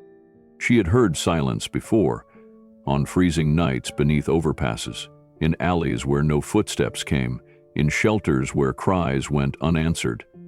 But this silence had weight, meaning, dignity. For once, silence didn't mean absence, it meant reverence. She glanced down at her lap, where her fingers clutched the small journal Keanu had given her days earlier. She hadn't written in it, not yet. The words had always come easily in her mind, whispered verses of grief and grit. But tonight, something deeper was shifting. It wasn't just her voice she was finding. It was her place. The applause returned for the next segment, breaking the silence. She jolted slightly, the sound loud against her ears. Keanu looked over and offered a soft smile, not trying to reassure her, just acknowledging her presence. It struck her he hadn't made any promises. He hadn't said everything would get better. He never claimed to save her. He just showed up. Again and again, quietly, without a script. And in that quiet presence, she found something unfamiliar. Not rescue, not romance, not some fantasy. She found permission. Permission to be seen. Permission to feel. Permission to belong. She looked around the theater, still shimmering with gowns and tuxedos, with glitz and nerves and ambition. Most faces had already moved on. They were now applauding someone else. But a few eyes still turned toward her, watching her with a softness that surprised her. There was no ridicule in those gazes, just something like awe. She thought back to the shelter, the way the staff had looked at her with exhaustion, the way other girls had sneered at her poems, the way no one remembered her birthday. And now, without ever raising her voice, she had been heard. Keanu reached into his coat pocket and passed her something small. It was a folded napkin from the theater's snack bar. On it, he'd scribbled something in pen. "You're not alone in the silence." Her throat tightened. She didn't cry. Not yet. But she held the napkin tightly, as if it might vanish. There were still so many things broken inside her, so many memories she'd buried, so many nights she still couldn't talk about. But tonight, in this impossible place, under lights she never dreamed of standing beneath, she began to believe something new, that she was more than what had happened to her, that maybe, just maybe, she could write a new story. As the ceremony continued, Luna sat quietly beside Keanu, but inside, something had shifted, not in some grand, dramatic way, but in the small, quiet kind of way that actually lasts, the kind that stays with you after the cameras are gone. She leaned slightly toward him and whispered, "I didn't know people could feel this scene." Keanu turned his head, eyes calm. "Neither did I. Until someone saw me that way too." There was no follow-up, no speech, just that. Luna held his words like a fragile glass sculpture, beautiful because it was honest and powerful because it wasn't trying to be. Her heart felt raw and warm at the same time. She turned her eyes back to the stage where the presenters continued announcing awards. Glittering names, applause, laughter, but none of it mattered quite as much now, because Luna wasn't looking for a stage anymore. She had found something better than attention. She had found connection, the kind that doesn't come from being praised, but from being understood. At one point, the host joked about something trivial. The room roared with laughter, but Luna didn't laugh. Instead, she closed her eyes for just a moment, letting the warmth of Keanu's presence anchor her. She didn't need to perform. She didn't need to be anyone but who she already was. And for the first time, That was enough. Later that night, long after the final award had been given and the cameras turned off, Luna and Keanu walked out of the venue together. The crowd outside had thinned. No more reporters, just a few fans leaning over barricades with phones trying to catch a glimpse. A young girl near the edge recognized Luna from the screen. She couldn't be more than 10 years old. With wide eyes, she asked, "Are you the girl who was on stage with Keanu?" Luna hesitated. Then, softly, she said, "Yeah, that was me." The little girl smiled, starry-eyed. "You looked brave." Luna blinked, surprised. Then she smiled back, not because she was trying to, but because something true had just been spoken. She looked brave, because she was. As they got into the car, Keanu didn't say anything. He just looked over and gave her a small nod, the kind you give to someone you respect. And Luna nodded back. She didn't know what tomorrow would bring. She didn't know how long this feeling would last. But tonight, in this sliver of a moment, she wasn't just a name whispered on gossip sites. She wasn't a mystery headline. She was a human being, held in the light, and for the first time in years, she didn't feel invisible anymore. The morning after the Oscars, Luna's image is everywhere. Not just on entertainment blogs, but splashed across mainstream news channels, Instagram reels, and late-night monologues. At first, most headlines seem positive.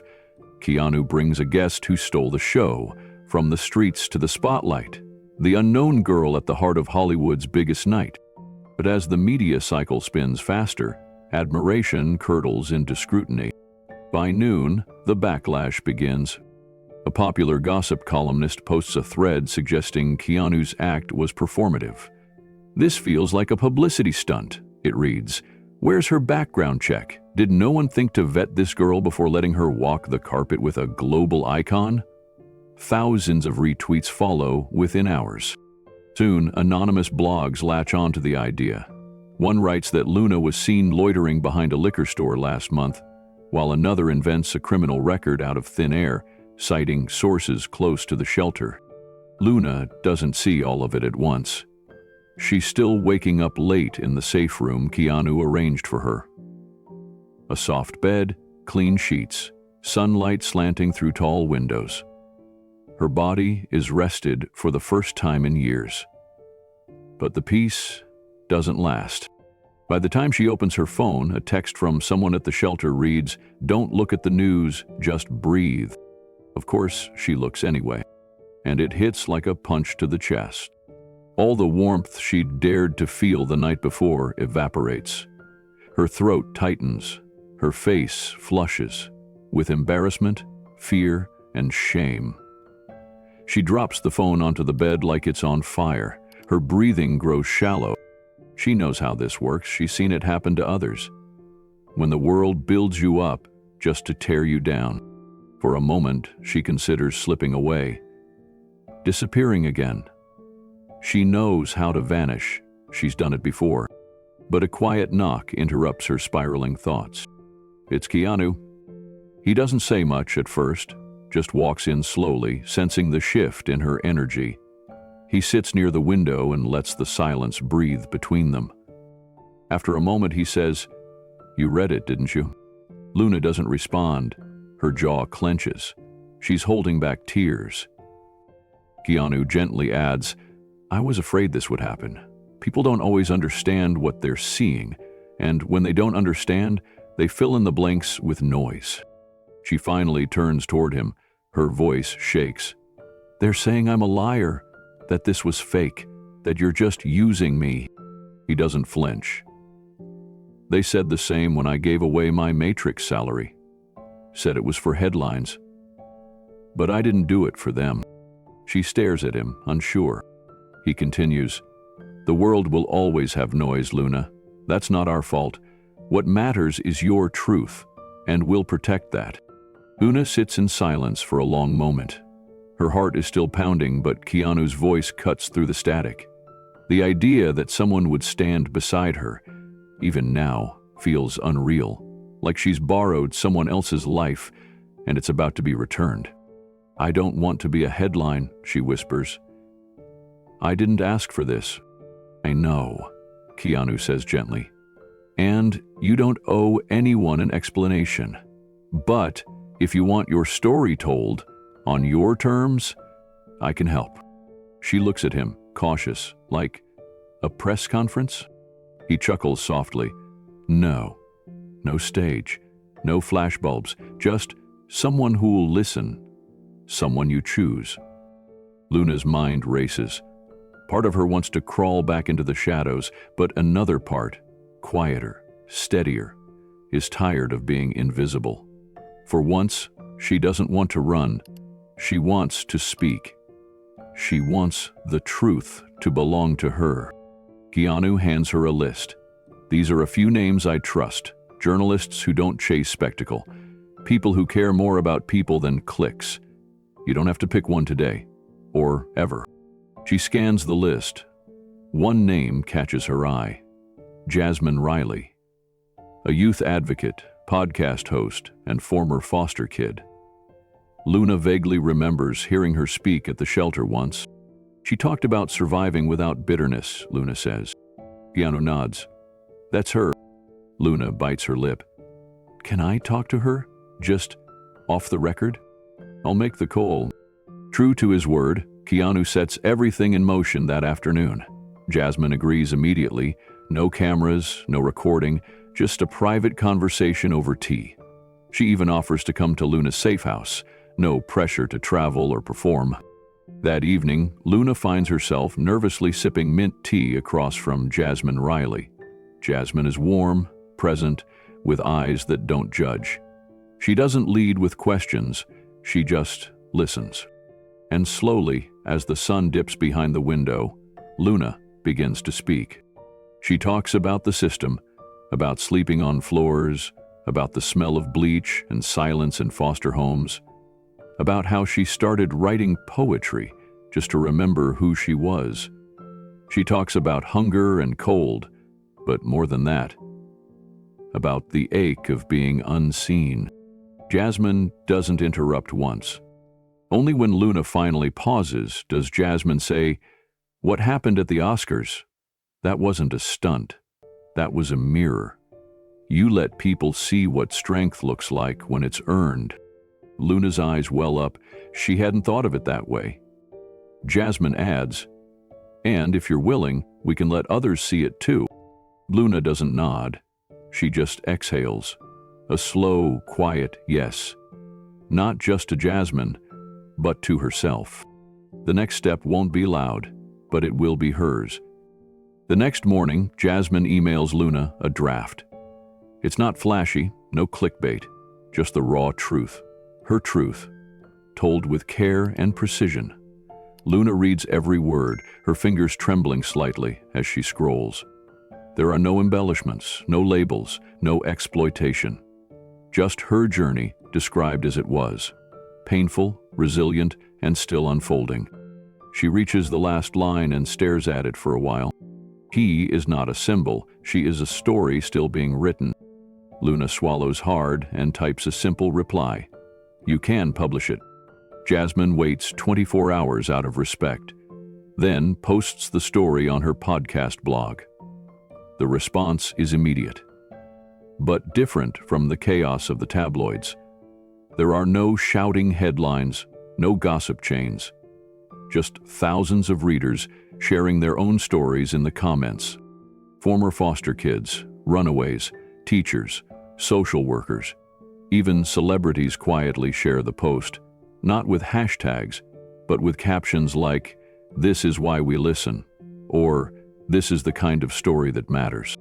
For the first time in her life, Luna doesn't feel like a problem or a pity project.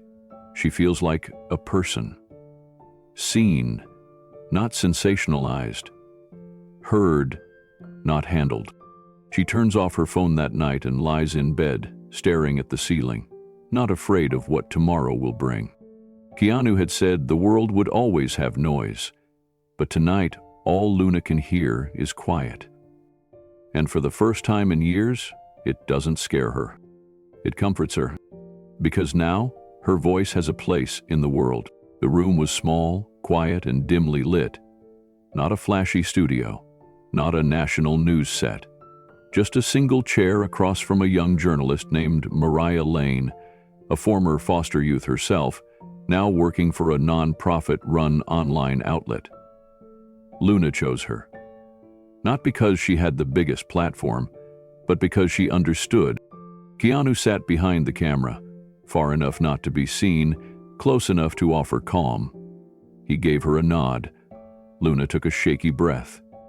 She wore no makeup, no stylist, just a plain navy blouse and a silver chain with a small pendant, a gift from Keanu after the Oscars. Her hair was tied back, her eyes puffy but steady. The camera began to roll. Mariah asked the first question gently. "Luna, can you tell us your story, in your words?" Luna looked down for a moment. Then she looked straight into the lens. "I'm not here to make people feel sorry for me," she said. "I'm here so maybe someone out there doesn't feel alone." Her voice wavered slightly, but her gaze didn't. She started from the beginning. Not the headlines, not the chaos, just the girl she used to be, the foster homes, the locked doors, the nights she ran, the mornings she woke up unsure if she was still safe. "I was a number in a system," she said, "and then I became a ghost." There was no performance in her voice, just truth, raw and unfiltered. She described sleeping under bridges, listening to the sound of cars above her, imagining each one was someone coming to find her, but they never did.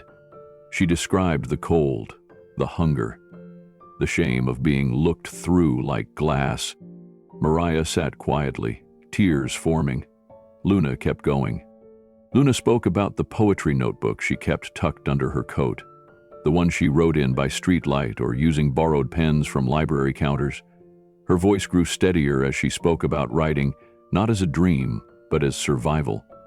"It was the only place I could be honest. The page never judged me. It didn't care if I smelled like trash or if my shoes had holes. It just listened." Then came the night she met Keanu. She didn't use his full name, she just called him the man with kind eyes. She described how he saw her when everyone else turned away, how he left sandwiches without asking her name, how he said, "You remind me of someone I used to know," and how that line cracked something open. Her hands clenched as she admitted she almost ran away. It felt like a trap, like it was too good to be real. Mariah asked softly, "What changed?" Luna looked down for a long moment. "He kept showing up, but he never asked for anything. He didn't try to save me, he just saw me, and when he invited me to the Oscars, I thought it was a joke." That drew a quiet laugh from the crew. She nodded. "I didn't go because I wanted to be famous. I went because I didn't remember the last time I was invited to anything." Then she spoke directly to the camera. "I'm not a Cinderella story. I'm not fixed. I still get scared when I hear loud voices. I still flinch when someone moves too fast. But that night, I didn't feel invisible. I didn't feel dirty. I felt seen." Her voice cracked. She paused and wiped her eyes but didn't break. She didn't mention the tabloids, the backlash, the lies. Instead, she let her story speak louder than any headline. As the final moments of the interview unfolded, Luna looked around the room and asked softly, "Do you think people will believe me?" Mariah didn't answer right away. She smiled gently and said, "I don't think they need to. I think they'll feel you." And they did. Within 24 hours, the interview spread like wildfire. It wasn't just trending. It was being shared by people who usually never cared about red carpets or celebrity stories. Former foster youth reposted it with captions like, "This is the first time I've ever felt seen." Mothers in shelters commented, "You gave my daughter hope." Veterans, teachers, social workers, even teenagers halfway across the world were writing, "I saw myself in her." Keanu didn't issue a press statement. He didn't appear in the video. But his absence only made the story more powerful. Luna's voice, quiet, raw, and honest, spoke louder than any endorsement or Hollywood campaign. The interview was no longer about her walking the Oscars carpet. It became about something bigger. About what it means to be seen when you're at your lowest. To be listened to without being fixed. To be told you belong without needing to prove it. And for the first time in her life, Luna was no longer anonymous. She was a voice that couldn't be silenced. The headlines didn't stop. They twisted and turned like a wildfire, trying to assign meaning to something that didn't ask for spectacle. Yet through all the noise, Keanu Reeves remained silent. No press releases, no interviews, no carefully worded statements, just silence, steady, grounded, and intentional. People begged for a response. News anchors speculated. PR experts called it a mistake not to defend himself. But Keanu didn't believe in fighting shadows. He knew the truth didn't need a microphone. It just needed a place to grow. Instead of responding, Keanu did something else, something no one expected. Quietly, without a press announcement or a social media post, he started the Luna Fellowship, a storytelling grant for youth who'd grown up without safety, without homes, without being heard. The application didn't ask for grades or awards. It asked only for a page, any page, with something true written on it.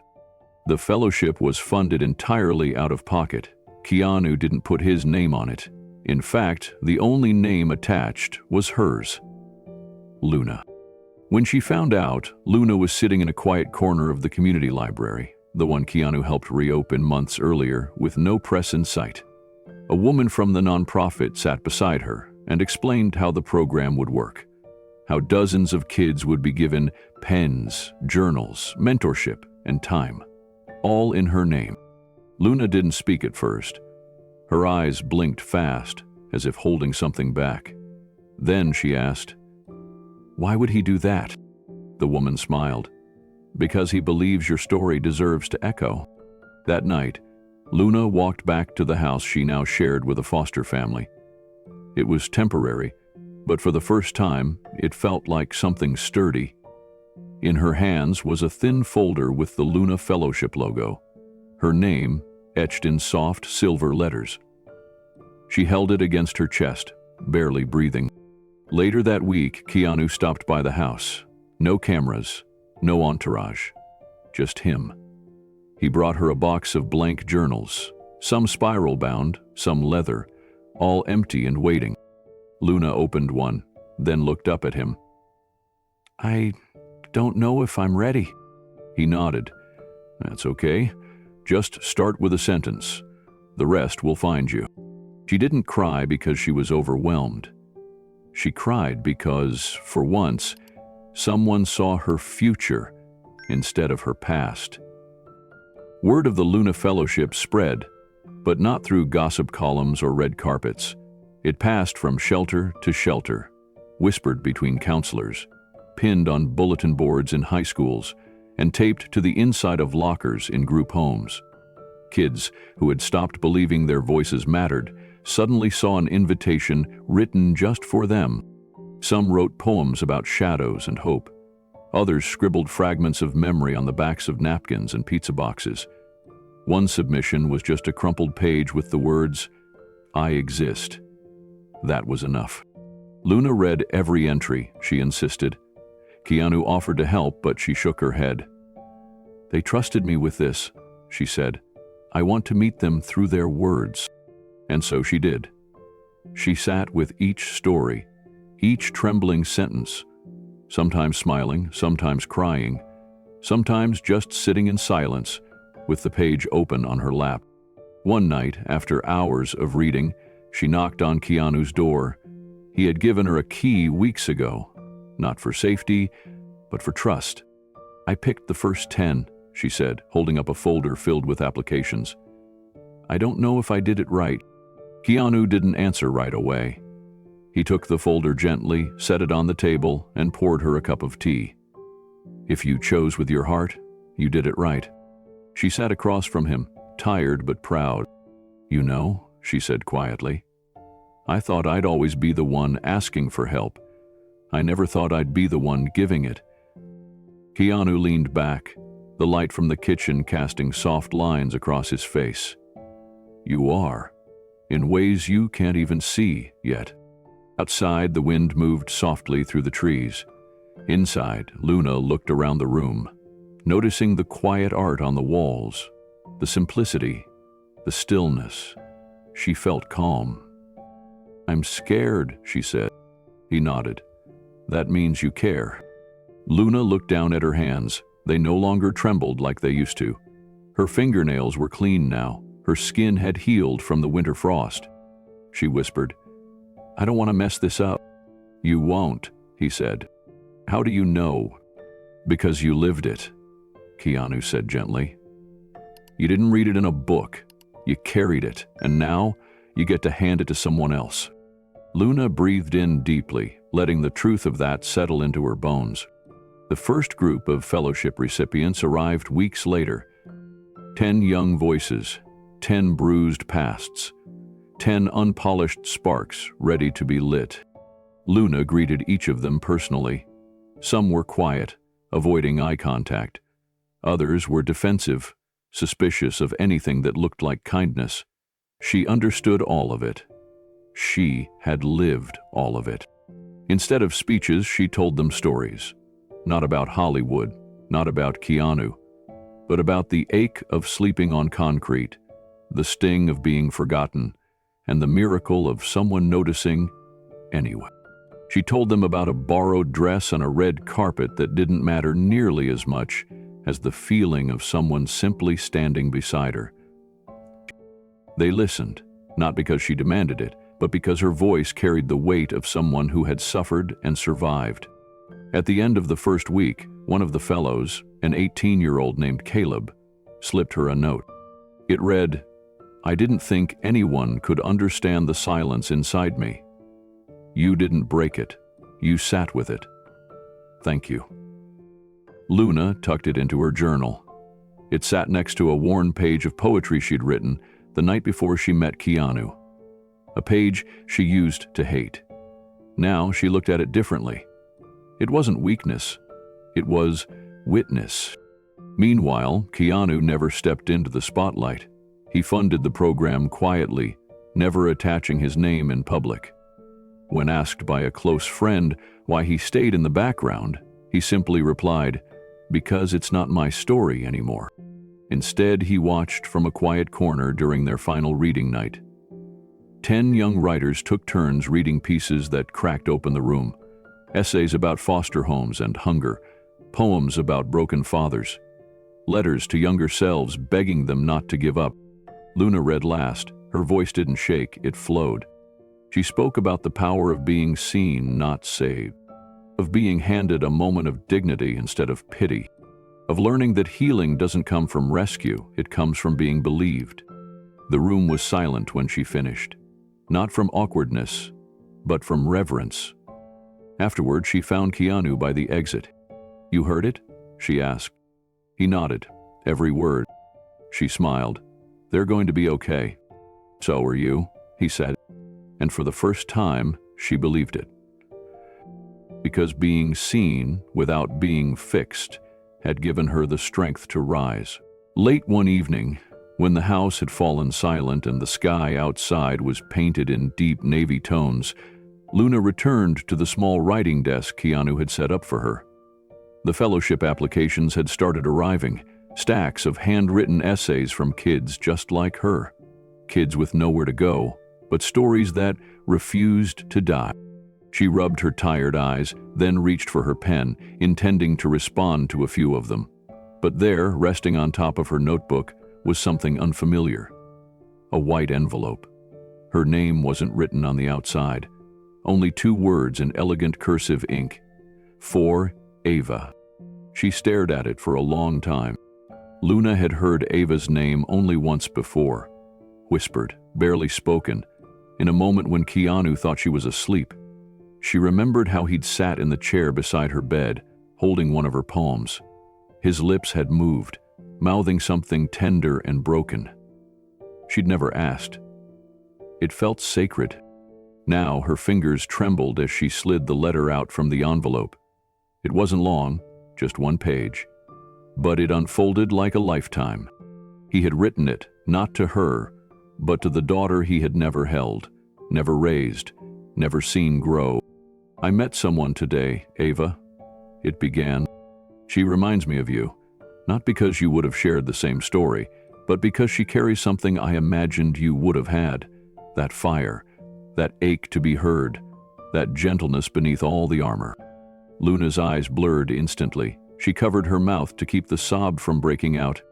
"I don't know if I believe in signs," the letter continued, "but when I found her behind that bakery, dirty and freezing, and I saw her clutching a little book like it was her only lifeline, I felt you. I felt your presence in a way I never have before." She stood up, pacing the room now, the letter shaking in her hand. "She didn't trust me at first.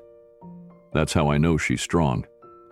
But every time I saw her, it was like I was being allowed to see something the world had missed. A kind of bravery that doesn't scream or shout, it just endures." Luna sat back down, unable to hold back her tears. They flowed silently, soaking the corners of the letter as she kept reading. "I didn't take her to the Oscars to save her. I took her because I needed to feel like you hadn't left me alone. I didn't expect her to say yes. I still don't understand why she did." A soft cry escaped her lips. "I know she isn't you, Ava, but she needed someone, and so did I. And maybe that's the kind of grace we don't talk about enough. The kind where broken people meet in the middle, not to fix each other, but to simply walk each other home." Luna pressed the letter to her chest. She had never heard anyone describe her that way.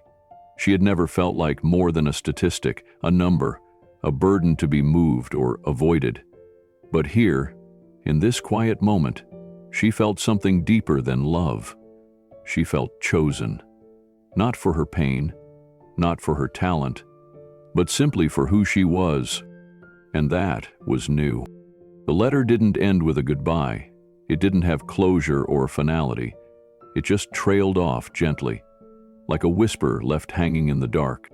"I hope she stays," Keanu had written near the end. "But even if she doesn't, thank you for sending her to me. I didn't know I still had room to feel this kind of connection. I didn't know I still had space to believe." Luna folded the paper carefully, smoothing out the places where her tears had smudged the ink. She placed it back into the envelope, then slid it into the top drawer of her writing desk and closed it slowly. It wasn't just a letter. It was the most profound expression of love she had ever received. And it wasn't even addressed to her. But that made it all the more real.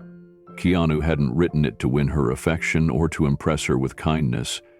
He had written it in private, from a place so personal that it didn't need to be shared. And yet, he had left it where she would find it, without instructions, without expectation. Just presence, just truth. That night, Luna didn't write in her journal. She went outside instead, barefoot, walking quietly across the cold stone patio behind Keanu's house. The night was cool and clean. The sky was full of stars, the kind you could only see when you weren't trying too hard. She tilted her head back and whispered, "Thank you." It wasn't clear who she was thanking. Ava? Keanu? The strange, unseen force that had led her to that alley behind the bakery? It didn't matter. Something inside her had shifted, not all at once, not magically, but enough to feel like she didn't have to keep running anymore.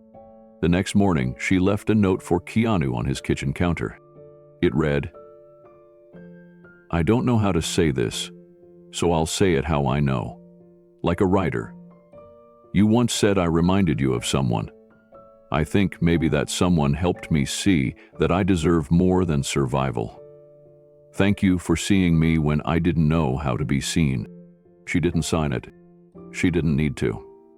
Later that afternoon, Keanu found her sitting outside under a tree, her legs crossed, the notebook open in her lap. She looked up at him and smiled, not wide or polished like the smile she saw on television, but small and real and deeply rooted. He didn't say anything at first. Then finally, "You read it." She nodded. "Too much?" She shook her head. It was perfect. There was nothing more to say. They sat in silence for a while. Two people connected not by blood or fame or need, but by timing, by grace, by the quiet miracle of being exactly who the other needed at exactly the moment they were most unsure they deserved anyone at all. And somewhere deep inside her chest, Luna realized that love didn't always roar. Sometimes it arrived in the shape of a letter never meant for your name. Sometimes it whispered from the cracks of someone else's grief, wrapping itself around you like a warm wind you didn't know you needed. It didn't ask anything of her. It didn't fix her. It simply stayed, and for the first time in her life, that was enough. 3 months after that quiet night with Keanu's letter, Luna stood at the edge of a microphone, her hands trembling slightly. The venue wasn't grand, just a repurposed community hall in East LA, but to her, it felt like Carnegie Hall. It was her first spoken word night. Her name was on the program. Her poem was in her hands. But her voice still shook from years of silence. The crowd was a mix of strangers, youth advocates, recovering teens, and a few artists who remembered what it meant to be unseen. Luna took a deep breath. Then she began. My name used to be background noise, a whisper in alleyways, an echo in shelters. Now it's ink on paper, rhythm in breath, and sound in survival. Every word came out, raw and tender, but grounded. As she read, heads nodded. A woman in the back wiped her eyes. A boy near the front, barely older than 12, leaned forward like he was seeing his own life through hers. When Luna finished, the applause was not loud. It was long. A rising warmth surrounded her. She didn't just read. She had been heard. After the event, a young girl approached her with a shy voice and a notepad clutched to her chest. Your poems, they feel like mine, the girl said. Luna bent down slightly. Then that means they're important. And so are you. It was only the beginning, but already her voice was becoming a bridge for others.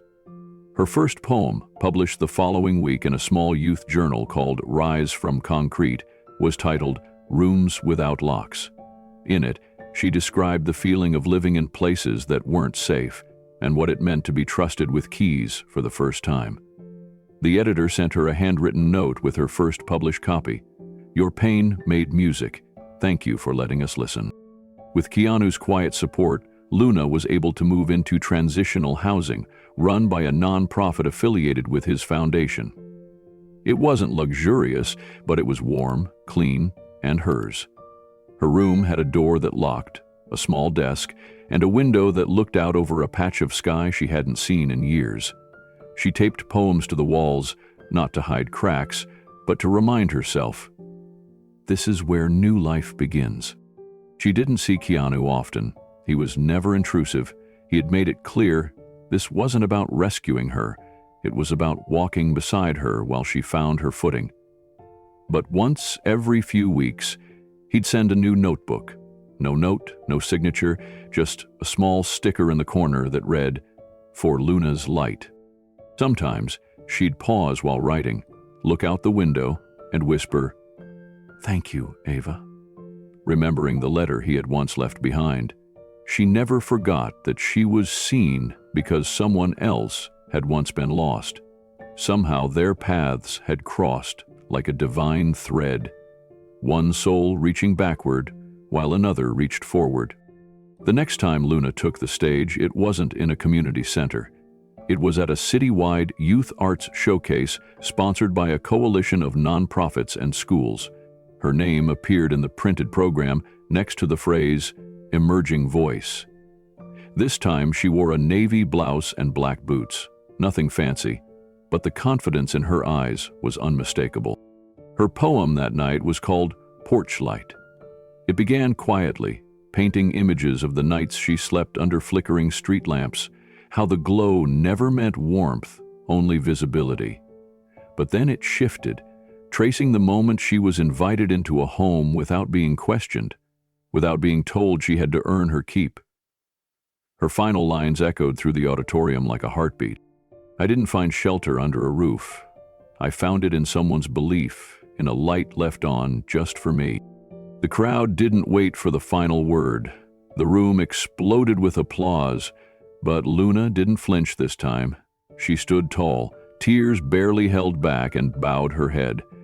She had found her place, not as a guest, not as a cause, but as a creator, as someone worth listening to. Among the audience that evening, near the back where the lights barely reached, Keanu sat with his hands folded in his lap. He didn't draw attention. He wore a simple black jacket and jeans, his eyes fixed on the stage. When Luna said her final line, he smiled, not broadly, but in that quiet, inward way that only those who've witnessed true healing can understand. After the event, Luna spotted him near the exit. Their eyes met. She walked up to him without hesitation. "You stayed the whole time?" she asked. "Every word," he replied. She wanted to thank him again. But instead, she said what she had rehearsed in her heart for weeks. "I never needed someone to carry me," she said. "I just needed someone to walk beside me." Keanu nodded. "And now, you're walking ahead." They didn't hug. They didn't pose for photos. They simply stood there in silence for a moment, both knowing that something sacred had happened between two unlikely souls who once stood on opposite sides of the world and now shared a single path. Back at her apartment later that night, Luna pulled out a fresh notebook. She opened to the first page and wrote the words, "Dedicated to the porch lights we didn't know were waiting." Then she wrote her name below it. Not just Luna, but her full name, as she now claimed it. Luna Grace. Not a stage name, not a pseudonym, just the truth. Because this was her new chapter, one not written in shadows, but in light. The following year, the Oscars opened with a new feature, one that hadn't been advertised, promoted, or teased in commercials. The producers simply titled it, Voices of Resilience. It wasn't about box office records or dazzling couture. It was about stories that didn't come with credits or trailers. And it began, not with a celebrity, but with a girl named Luna Grace. She stepped out of the car slowly, taking a deep breath before she faced the blinding flash of cameras. But this time, she wasn't alone. To her right stood Jamila, a brave 12-year-old with burn scars who once wrote poetry in the margins of library books. To her left was Maisie, a tiny 9-year-old with oversized glasses and a nervous smile, gripping Luna's hand tightly. And beside Maisie stood Carmen, just 15, who had run away from an abusive stepfather and found safety only 6 months earlier. They didn't wear designer gowns. They wore simple, tailored dresses donated by the same boutique that had helped Luna a year ago. And Luna? She wore the same gown she had worn the night everything changed. It had been carefully cleaned, re-hemmed, and fitted once again by the same seamstress who'd cried when she first heard Luna's story. As they walked down the carpet, the cameras didn't click with their usual frenzy. There was a hush in the air. Something different was happening. A reporter hesitated before stepping forward, then gently asked Luna, "Why wear the same dress as last year?" Luna looked directly into the lens and smiled. "Not out of performance, but out of truth. Because it still fits," she said. "And because I want people to know that healing doesn't need glamour, it needs time, and courage, and memory." There was no applause button, no stage cue. But suddenly the crowd lining the carpet began to clap. Not the quick, obligatory kind of applause. This was slow, steady, emotional. A ripple of respect spreading through a space that rarely made room for silence or soul. Luna and the girls paused midway, just before the entrance. One of the producers, who'd insisted on including the Voices of Resilience segment despite pushback from the studio, met them there. He whispered, "We'll cue you after the tribute montage." Luna nodded. She could feel the girls beside her breathing hard, overwhelmed. So she knelt down, looked them in the eyes, and said, "We're not here to be perfect, we're here to be real. Just be who you are. That's enough." Inside the Dolby Theater, seats were filling fast. Keanu was there too, though not front and center. He sat a few rows back, his presence intentionally quiet. When the montage played, it began with traditional images, clips from famous films, scenes of loss, beauty, and redemption. Then the screen faded to black. A new montage began. This time it featured real faces. Luna's face, Jamila's quiet smile, Carmen laughing with her shelter dog, Maisie reading aloud in a group writing workshop. The voiceover simply said, "These are the stories we often overlook, but tonight, we honor them." Luna and the girls rose from their seats and stepped into the light. The stage wasn't elaborate, just a microphone, 4 stools, and a soft golden wash of light that made them feel human, not small. Luna approached the microphone slowly. Her palms were damp. Her heart pounded louder than the applause that had followed them down the aisle. But as she looked behind her, at the 3 girls who had once shared the same cold nights and uncertain mornings she found her voice waiting. "This stage used to feel like a galaxy away," she began, "a place reserved for stars, for stories someone else wrote. But tonight, we're not here because we're famous.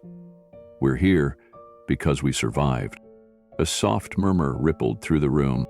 I spent most of my life believing my story didn't matter, that because I had no family, no home, and no resume, I didn't deserve a future.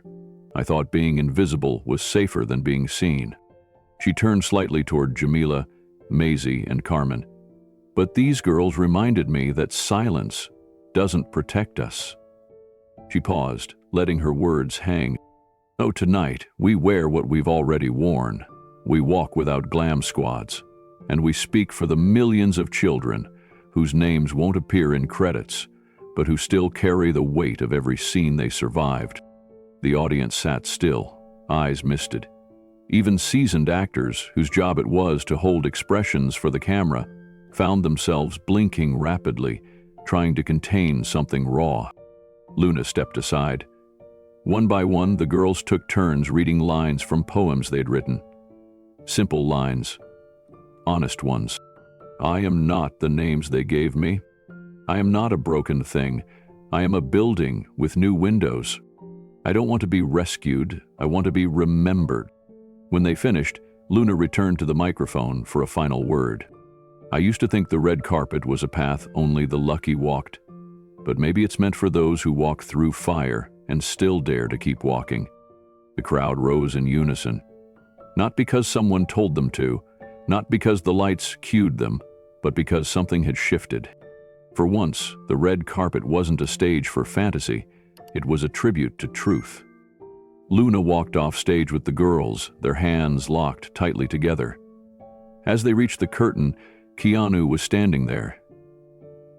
"Wait a second," Luna said, pointing to the... He didn't say a word. He simply opened his arms. Luna didn't hesitate. She walked straight into the hug. So did the girls. No photos, no flashing lights, no depth. Just a quiet moment. A second later, one of the stage managers handed Luna a folded piece of paper. It was a note passed to her from someone in the crowd. She unfolded it slowly. It read, "Thank you for wearing that dress again. It reminded me that I haven't outgrown who I was either. I've just become more of who I'm meant to be." There was no signature, just a scribbled drawing of a star. That night, no magazine ran the best-dressed headline featuring Luna, but they all ran something else. "Former homeless teen captures Oscar, Spotlight, redefines what beauty means." Luna didn't care about the headlines. What mattered was what Carmen whispered as they left the building. "You made us feel like we belonged." Luna turned, looked her in the eye, and said, "You always did. You just forgot for a while." And with that, the 4 of them stepped off the red carpet, walking not away from the spotlight, but into something brighter, something lasting. Their own lives. The world didn't forget what happened that night at the Oscars, not because of the glitz or the fashion, but because of one young woman who walked beside Keanu Reeves with silent grace and unshakable truth. Luna's story echoed louder than any acceptance speech. A week after the ceremony, a high school in East Los Angeles reached out. The principal had shown a clip of Luna's interview to a group of struggling teens. Some had been through homelessness. Others carried invisible scars. The school asked if Luna would be willing to speak to the students, not as a celebrity, but as someone who'd walked through fire and survived. Luna was terrified. She told Keanu, "What if I say the wrong thing?" He looked at her, gently and without pressure. "Just tell the truth. That's always enough." She went. At first, the kids stared at her with wide, guarded eyes. But when Luna stood behind the podium and said, "I slept under freeway overpasses and still wrote poems by flashlight," something cracked open. Hands raised. One by one, kids began sharing their own stories. Abuse, hunger, loneliness, shame. She didn't try to fix them. She just listened, and it was more than enough. Other schools followed: Seattle, Baltimore, Atlanta. Each time, Luna's voice got stronger, not louder, just clearer. She didn't try to impress anyone. She didn't wear designer clothes. Often, she carried the same weathered notebook she once hid in her jacket, pages still smudged with dirt and rain. What changed wasn't her. It was the world around her. The people who once walked past girls like her on the street were now listening, not out of pity, but because they finally saw the truth she carried. Her presence reminded them that beauty isn't found in polish. It's found in persistence. Hollywood noticed too. For years, film had glorified redemptions that came in shiny packages: makeovers, money, miracles. But Luna's story wasn't about being rescued. It was about being remembered. She didn't thank Keanu for saving her. She thanked him for seeing her when no one else did. And that changed everything. Producers began discussing new projects. Films about foster youth, told from their point of view. Writers' rooms asked Luna to consult on screenplays, not as a token voice, but as a collaborator. Her fellowship, funded quietly by Keanu, received over 100 applications within its first month. Young writers, many with no home address, sent pages soaked in pain, truth, and grit. Pages no studio had ever asked for before. But Keanu? He stayed silent. No interviews, no red carpet follow-ups. When asked by a journalist about Luna's rising fame, he simply said, "She's doing what she was always meant to do. I just got lucky enough to witness it." He continued visiting shelters, quietly, without cameras, sometimes alone, sometimes with Luna. And when they showed up together, no one called it charity. They called it storytelling, because that's what they did. Keanu didn't bring Luna into his world. He made space for hers to exist out loud. Their visits weren't grand productions, no red carpet, no flashing bulbs. Just Keanu and Luna, stepping quietly through shelters with bags of books, notebooks, and sometimes warm pastries from a local bakery they both liked. They didn't lecture. They sat on the floor. They listened. Luna had a way of connecting without asking questions. She would simply say, "I used to be here," and suddenly the room shifted. Eyes lifted, shoulders relaxed. Teen girls with bruised hearts leaned in. Boys who'd long given up hope started scribbling lyrics again. She became a mirror, reflecting back the potential they thought they'd lost. One day, a girl no older than 14 handed Luna a folded paper. It wasn't a letter. It was a poem. The girl whispered, "I wrote it after watching your interview." Luna opened it hours later and wept. Another time, a boy who hadn't spoken in 3 weeks tapped Keanu on the arm and asked, "Do you think people like me can matter?" Keanu didn't answer with words.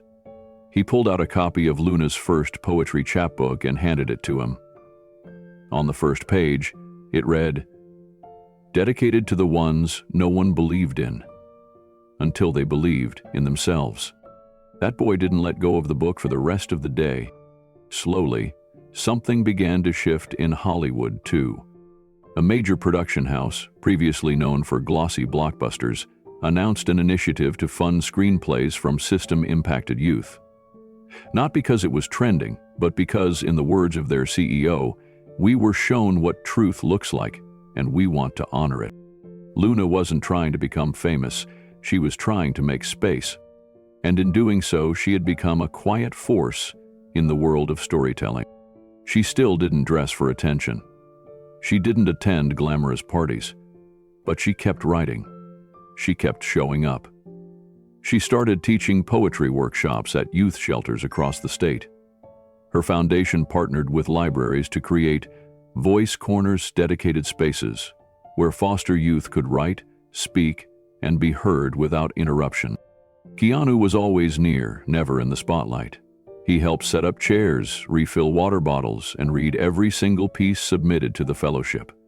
When asked why he did it, he once replied softly, "Because I remember a time when my voice didn't matter either." For him, it was never about building Luna up as a symbol. It was about clearing the fog so the world could finally see her clearly. And the world did. Luna's story wasn't a fairy tale. It didn't promise that pain disappears or that justice comes neatly tied with a bow, but it proved something deeper, that one small act of being seen can change the course of a life. They never once called it rescue. They called it witnessing. They called it listening. They called it what happens when one human being looks at another and says, without fanfare or agenda, "You matter, just as you are." And for thousands of young people across the country who'd once felt invisible, Luna's voice became a light that refused to go out. Because sometimes the most powerful stories don't begin with fame. They begin with someone quietly saying, "I believe in you." The park was quiet that morning. The sky stretched in soft gray layers over Los Angeles, the kind of overcast that made everything feel slower, more thoughtful. Trees rustled with a warm breeze, and the early birds of the city wandered past with coffee cups and earbuds, unaware of the quiet moment unfolding near the rose garden. Keanu Reeves sat on a weathered bench, his hands resting calmly in his lap. Beside him, Luna leaned back, a small notebook resting against her thigh. She wasn't the same girl who once flinched from flashing cameras or hid behind a shadowy corner of a shelter. Her posture was stronger now, her voice steady, her eyes clearer. She held the notebook up. "Can I read you something?" Keanu turned toward her and nodded. Luna opened the page and took a breath. The poem wasn't long, but it carried weight in every word. Her voice was calm, even though the words trembled with memory and hope. Home is not where the roof doesn't leak, or where the heater works. It's where someone listens when you cry, where silence doesn't mean danger, where someone waits, even if you're late, even if you're broken. Home is not a place. It's a hand that doesn't let go. When she finished, she looked away, blinking quickly. The silence between them wasn't empty. It was full. Full of every unsaid thing, every painful memory that had finally found a safe place to land. Keanu reached over and gently placed his hand over hers. "That's beautiful," he said, voice quiet, sincere. Luna smiled faintly. "I didn't know if I should read it. It's kind of everything." "You should always read it," he replied. "That's how people heal, not by pretending it didn't happen, but by saying, 'I lived this, and I'm still here.'" They sat in silence for a moment. A child's laughter floated nearby. Somewhere a dog barked. And then stillness again. It wasn't a red carpet. There were no photographers, no interviews, no gold statues or glittering gowns. Just two people on a bench, linked not by fame or blood, but something deeper. She turned toward him. Do you think people really change? Like, really? Keanu thought about that. I think people return to who they really are. And sometimes, they just need someone to remind them. Luna's gaze dropped to the notebook again. She traced the edge of a page with her finger. When I first saw you in that alley, I didn't think it was real. I thought maybe I was hallucinating. Like, no way someone like you would stop. I was just there, he said. But you, Luna, you were the one who let someone in. That takes more courage than most people will ever understand. She nodded slowly, letting that settle. A small group of teens passed by the bench, whispering when they recognized him. Keanu simply nodded and smiled, but none of it broke the quiet peace between them. Luna closed the notebook and tucked it into her tote bag. You know what's weird, she said. The world saw a headline, but we lived a miracle. He smiled, deep and full of knowing. That's the truth. And in that truth, they both found a quiet kind of joy. Not loud, not showy. Just present, real, unshakable. The sun peeked through the clouds as Luna and Keanu stood up from the bench. They didn't speak much as they walked. The gravel crunched beneath their shoes. Birds hopped between patches of grass. A street musician in the distance strummed a soft melody that drifted into the park like a memory. It felt almost cinematic, but neither of them noticed. They weren't performing. They were just living. Luna stopped near a tree with a low, wide trunk and touched its bark. This is where I used to sleep sometimes, she said, voice soft. When I was scared of the shelters. Or when I just didn't want to talk to anyone. Keanu looked at the space beneath the tree, imagining a younger version of her curled beneath it. He didn't say anything. He didn't need to. She felt seen, without the weight of pity. You think people like me can actually make it? She asked after a while. You already are, he answered. They kept walking, turning down a shaded path where the trees arched overhead like a cathedral of leaves. Luna's steps had a quiet confidence now. She didn't glance around like someone expecting to be kicked out. She walked like she belonged, because she did. A little girl ran past them, chasing Bubbles, laughing loudly. Her mother followed, waving apologetically. Luna watched them with a distant look. I used to dream about being invisible, she said. Keanu glanced sideways. And now? Now I just want to be real. The words lingered between them, raw and true. When they reached the exit gate of the park, Keanu paused and turned to her. You know, he said gently, you've already given more to the world than most people with all the spotlight and money. Luna looked confused. How? He smiled. Because you told your truth, and it helped people tell theirs. Her eyes welled up, but she blinked them clear. She'd cried before, cried in fear, in hunger, in hopelessness. But now, it was something else. Gratitude. Wholeness. He reached into his jacket pocket and pulled out a folded piece of paper. I wrote this down a few nights ago, he said. Not a poem, just something I didn't want to forget. Luna unfolded the page. In simple handwriting, it read, The world doesn't change because of heroes. It changes because someone finally listened. She looked up at him. That's what you did. No, he said. That's what you do. They stood like that, quiet, not needing to say much else. And that's how the story ends. No big finale, no awards, just two souls walking the edge of a city that once ignored them both for different reasons. Now, the city listened. Now, the world listened. Final reflection. The world saw a headline, but they lived a miracle. A miracle that began not with a grand gesture, but with a quiet moment. A sandwich. A journal. A hand extended without expectation. It wasn't about saving anyone. It was about seeing someone. And that changed everything. Have you ever been changed by someone who simply saw you? Someone who didn't try to fix you? but simply listened, understood, and stayed? Share your story in the comments below and tell us, what should Keanu's next incredible act be? We read everything. Your story might just be the spark for someone else's miracle.